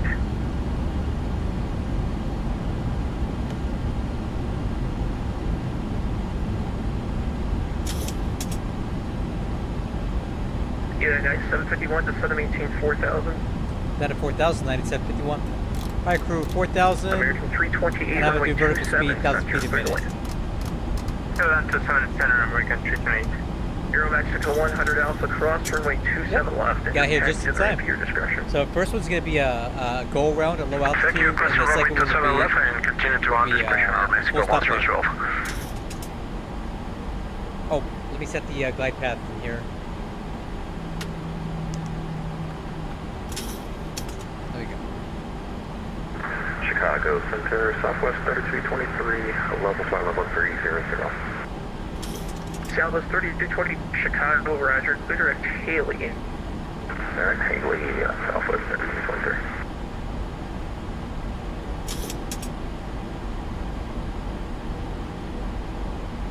Swiss 6 Alpha, clear direct, windy. Clear direct, windy.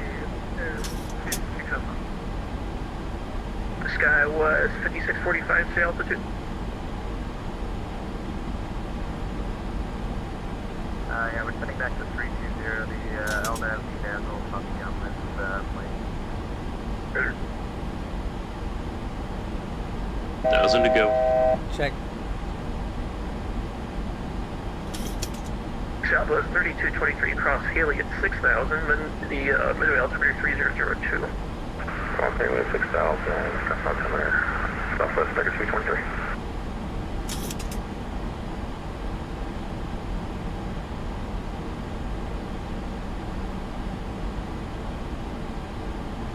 Chicago Center, United 2063, can we get the ATC coverage for Columbus?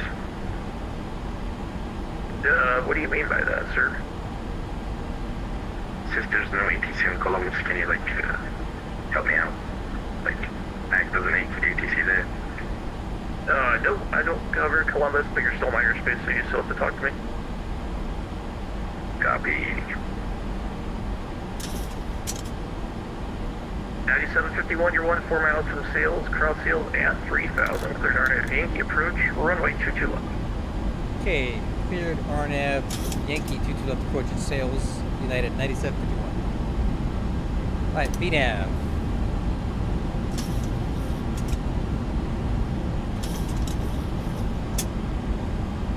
FOC speed, VNAV path. 1,000 to go. Check. Cessna 54290, you're cleared into the Chicago class Bravo airspace. Expect runway 27 center. O'Hare altimeter 3001. Expect 27 center cleared in the class Bravo, altimeter 3001.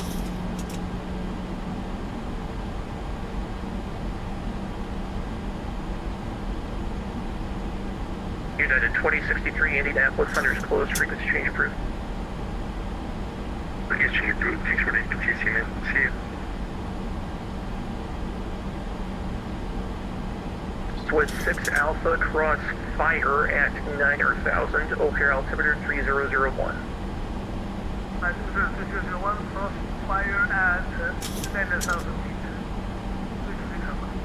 meters. 2,500. Check.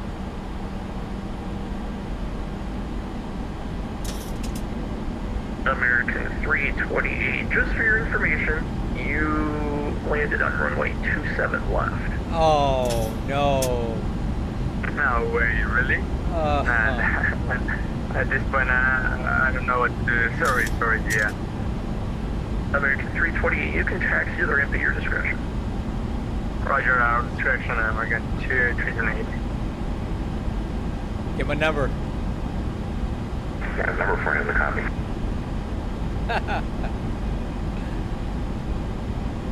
Alright, I'm gonna go manual speed. Let's take it down to 200 right now. Now let's go flaps 1.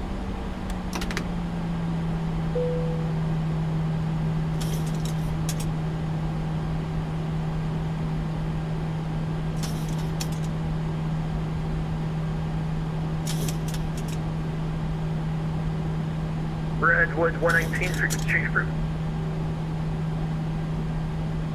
Over to you, Connor. Redwood 119er.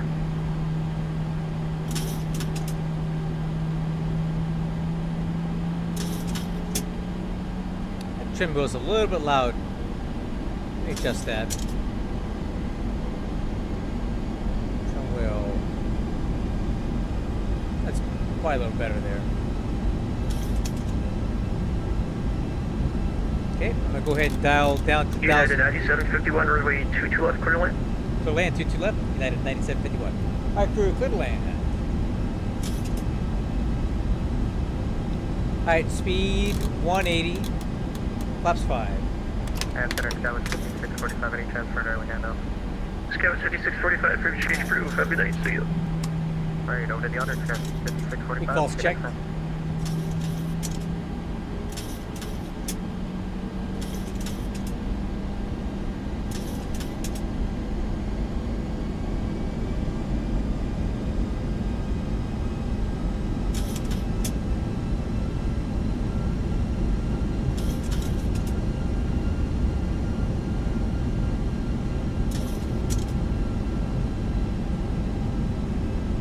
Cessna 290, just to maintain VFR at 7,000. Send and maintain VFR at 7,000. 5 from 00.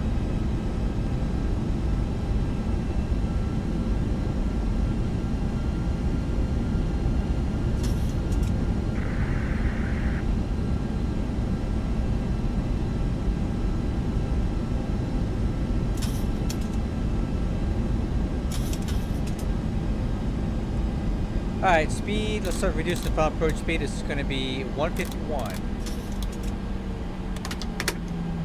Flaps 15. Gear down.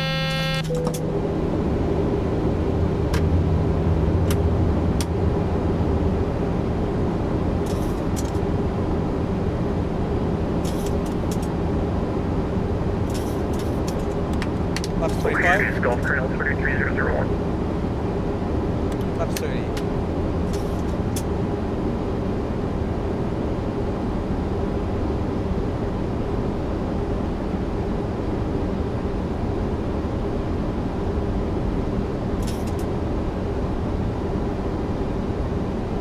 Autopilot's come out. Midway ASUS uniform current, midway altimeter 3002. Mark throttle.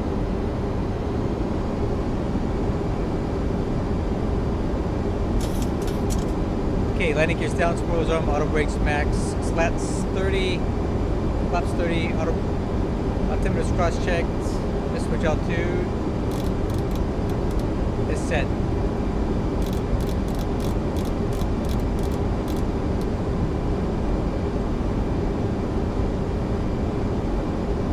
And we're clear to land. Before landing, checklist complete.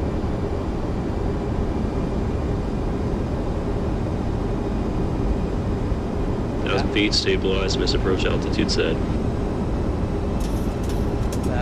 that angle of attack looks nice.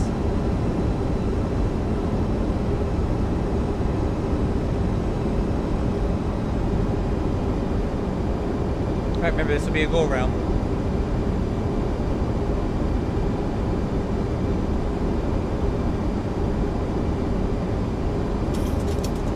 Approaching 2 left. 500. Approaching minimums.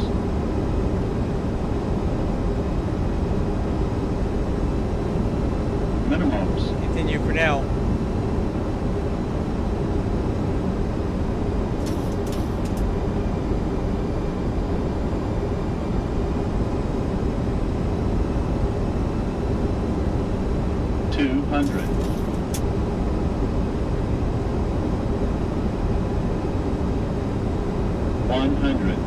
Go around. You're up. Top 15.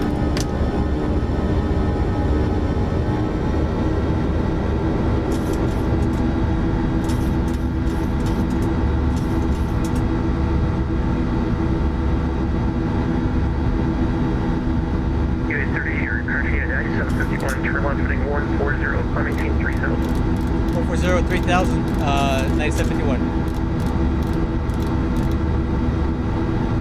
1,000 to go.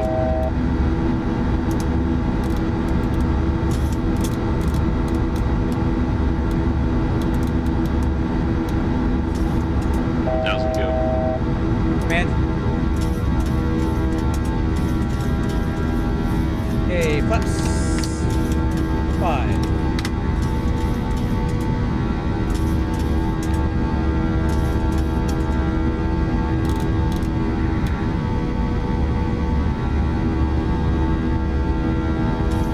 Flaps 1.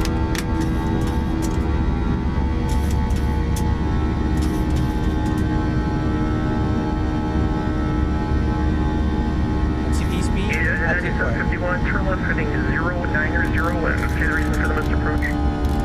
Okay, turn left heading 090 and unstable approach from 9751. Okay, flaps up.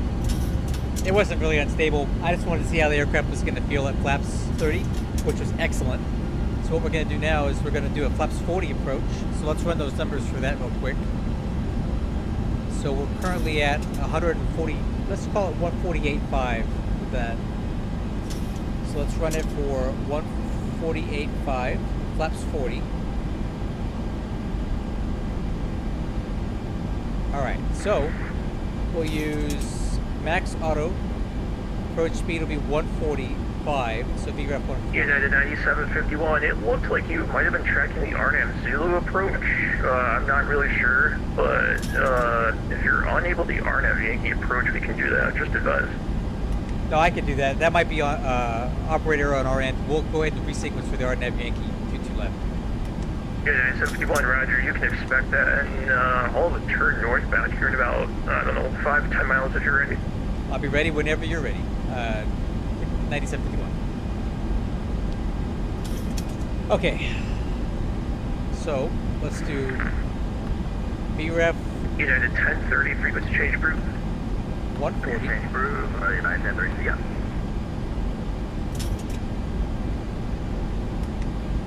So approach to be 145. Maybe I was on the wrong approach. Well, it's probably a good thing we went around then, right? This will be a full stop landing this time, though. Okay, so we reset up the cockpit here.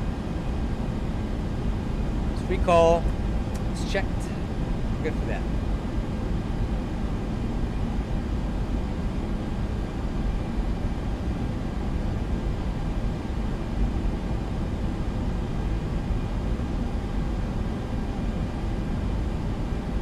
Good, 9751, turn left direct sales, cross sales at 3000, cleared RNAV Yankee approach, runway 22 left. Okay, direct sales cleared RNAV Yankee, runway 22 left approach. United 97. Okay, direct sales. Alright, let's go slower down. Speed 180, flaps 5. Okay, LNAV, direct sales.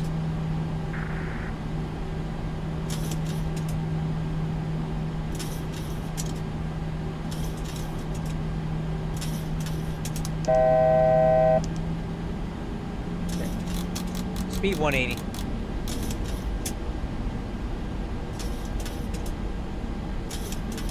Alright, let me fix this here. 1 second.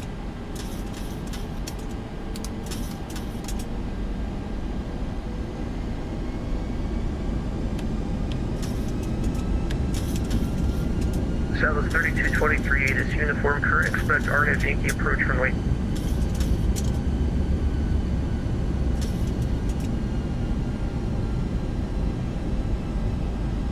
I copy uniform Chicago Center. I didn't get the rest of that. So I'll keep that out. Southwest 3223, expect RNAV Yankee approach, runway 22 left. Yankee and RNAV 22 left, Southwest 3223. Swiss 6 Alpha, ATIS Golf is current, expect the ILS approach, runway 27 center. What is transport fever free? I'm not familiar with that. Sorry, could you repeat the information more? Swiss 6 Alpha, expect ILS approach, runway 27 center.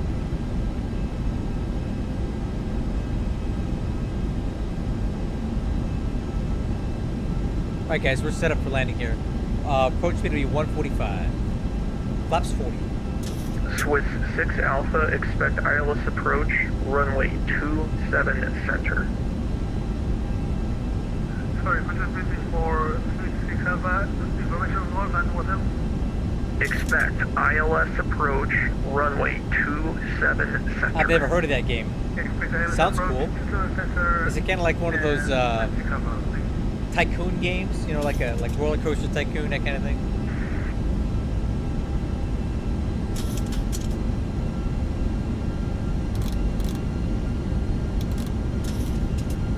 Got it.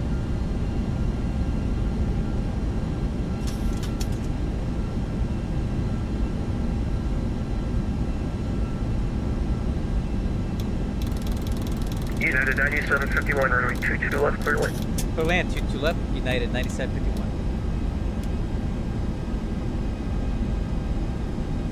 Okay, let's go. VNAV. Reduce final approach speed, 145. Gear down, flaps 15.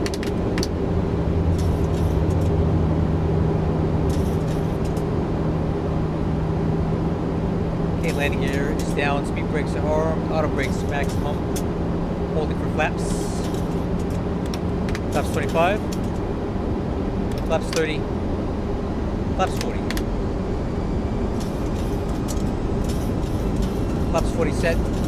Altimeter cross check this quick altitude. I'll set that in a minute.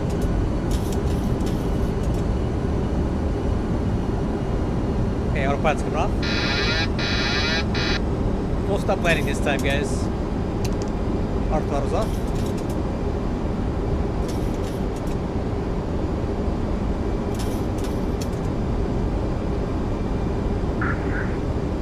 Cessna 290, flying heading 070, that's the vector for the right downwind. 070, vector for the downwind, 54290.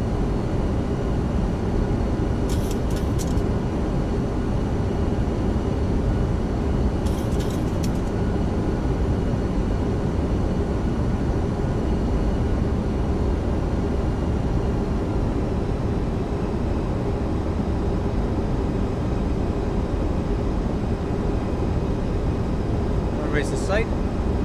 There's transport altitude is set. Swiss 6 Alpha, flight heading 220, vector for the approach, descend and maintain 7,000.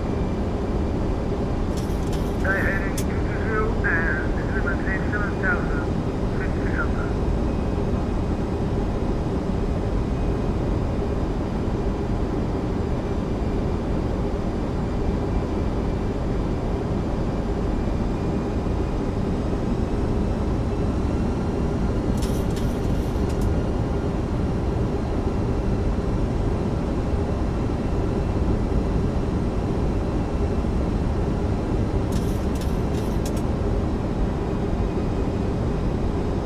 Feet stabilized, miss approach altitude set. Checked.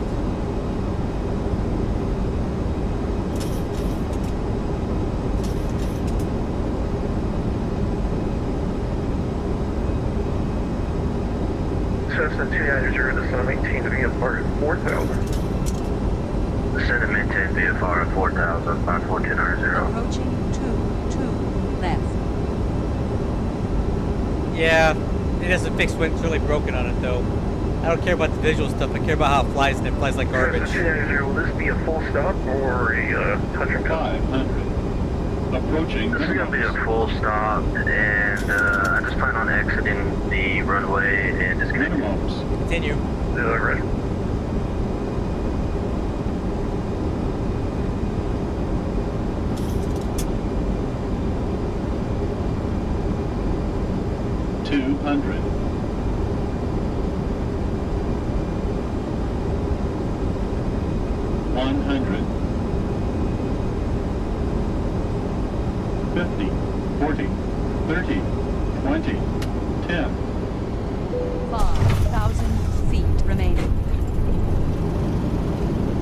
No time to waste on this runway.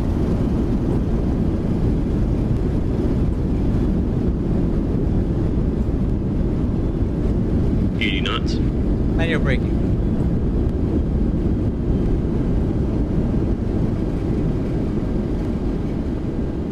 Unit 9751, safe parking. Bravo 13. Unit 9751, roger. Join Yankee, cross runway 31 left, cross runway 31 right.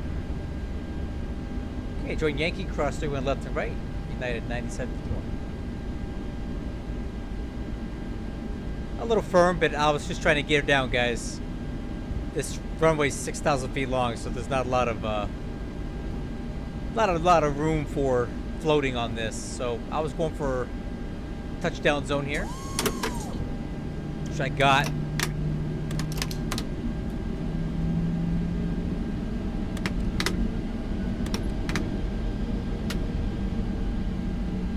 All right, after landing checklist, spoilers. Let's see, what was that touchdown zone? Ooh, a little short. Maybe I could have floated a little bit longer. That was a little short.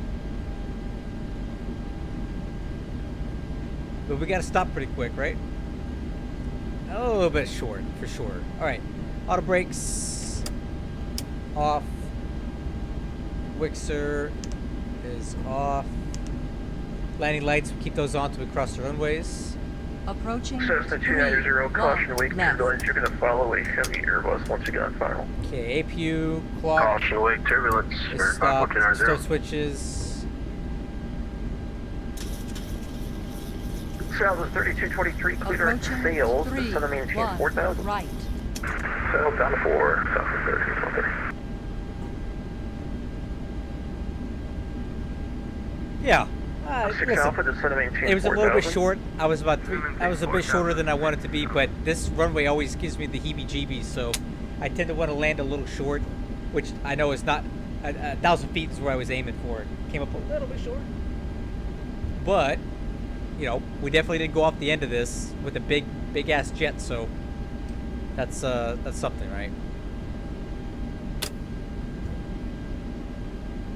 Okay, I said Bravo 13, right? I just kind of made that up. I have no idea where we're going. Let's stop here and take a look.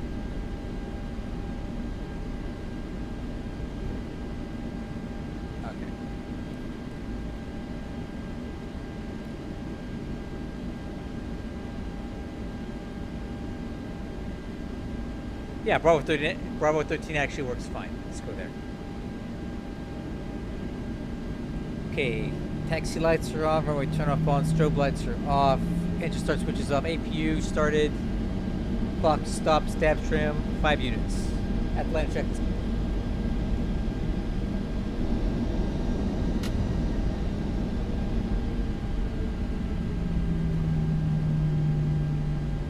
Go ahead and enter the ramp over here.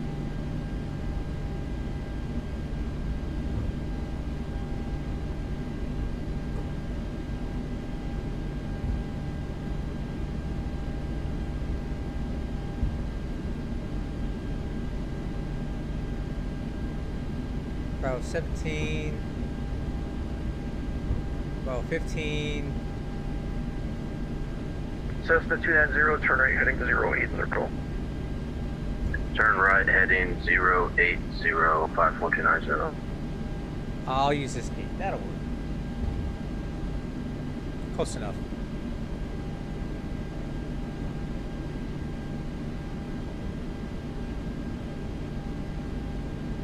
Southwest 30, 223, cross sails at 3000, clear to RNAV Yankee, approach runway 22 left. Got it, 3000. Clear RNAV Yankee, runway 22 left, Southwest 3223.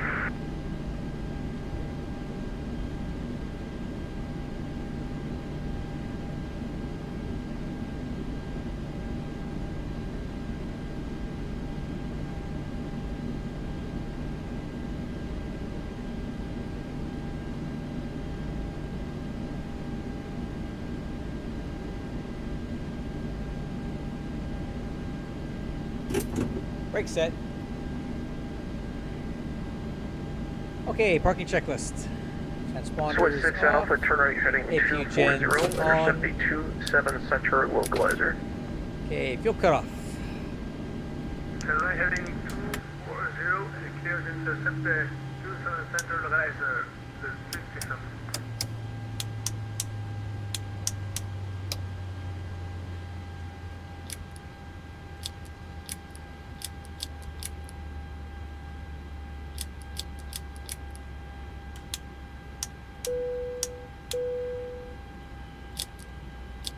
Swiss 6 Alpha, 7 miles from Jumbo, cleared ILS approach, runway 27 center. Okay, ground power's on. Approach 27 center. Brakes released. Swiss 6 Alpha. There we go, guys. That was a pretty successful turn flight. right heading 090 and descend and maintain VFR at 2500. 090, This is descend the maintain default. VFR Yeah. at 2500. Hold on, let me turn this radio off. Let me answer some questions here.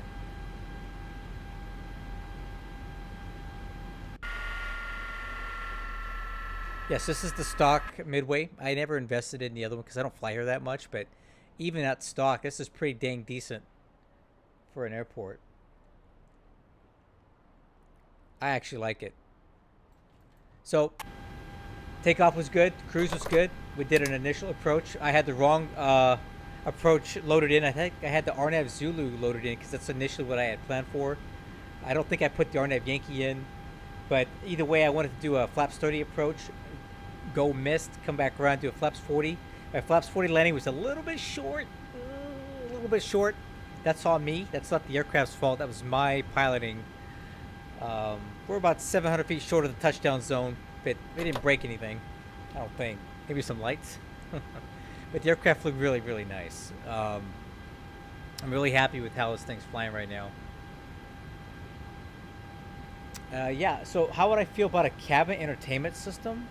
To be honest with you, I really have zero interest in that because the type of flight simming that I do is up here at front, right? I care about the cockpit, I care about the procedures, charts, ATC, all this stuff back here is kind of wasted on me. Like all the lights, the ambiance, the sounds, I never go back here. I fly it from the front, so I don't think it's possible in X-Plane 12 to put in a IFE system in there anyway, but even if there was, I mean, what's the point? Like, we're flying from the front, not sitting in the back, so I don't think it's possible, and I really don't have any interest in that. Plus, I can't imagine that being any good for your frame rates at all. That it would just be absolutely wrecking your crap if you had another display system going on in the back here. I think that would be horrible. I fly up at the front. I don't even have views set up for the cabin, and that's a real shame too, because our sound guy invested a lot of energy into. It only has 2% impact. Okay, well, you put it on yours. We're not putting it on ours. I don't think there's any appetite for an in-flight entertainment system on a jet that we're supposed to be flying from the cockpit. But yeah, our cabin is very nice, and we have beautiful sounds back there. I never even hear them because I'm too busy flying from the front. So I can't even imagine going in the back and messing with the IFE system. And never mind the amount of code and work that would be required to go into that. You know, I don't see the need. The cabin's nice. I mean, we have a beautiful cabin. But I think we've put in the amount of effort that's necessary back here. Ooh, let's get it dark back here. Ooh, yeah. Oh yeah, that's looking nice back there.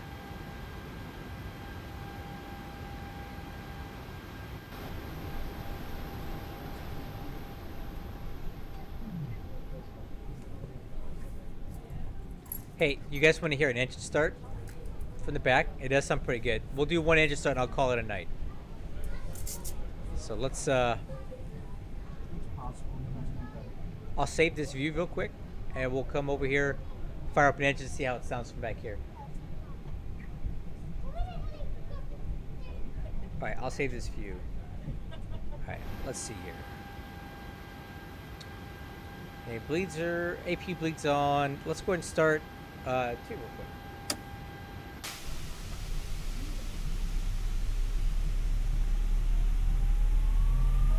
Hey Kiwi, nice to meet you finally. I've been watching your stuff. I appreciate it. I'll catch you later.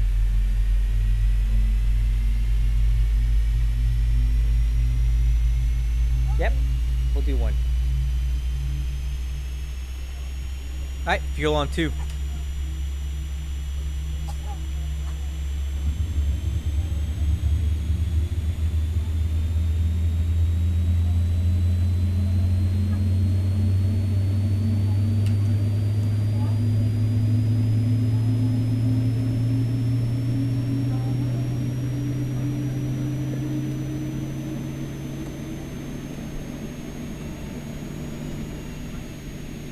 Yeah, I'm gonna run the engines up just a little bit here.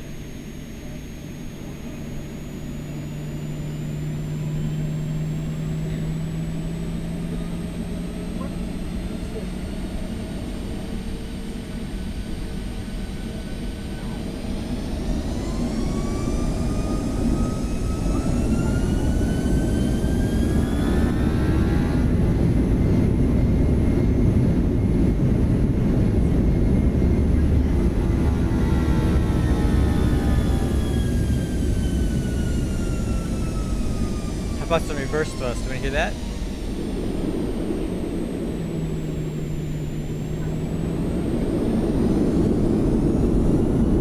Look at that engine wobble, guys.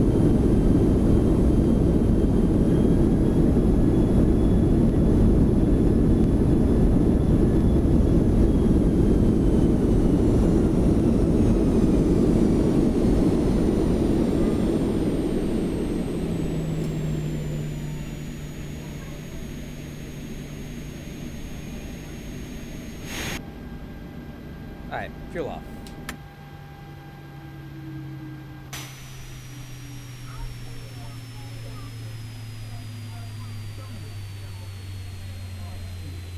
Alright guys, I'm going to call it a night. Hope you enjoyed the stream. I'm not sure when I'll fly again. My girlfriend from London is flying in a couple of days. I'll probably be busy with her for about a week. But catch you guys soon. Bye-bye.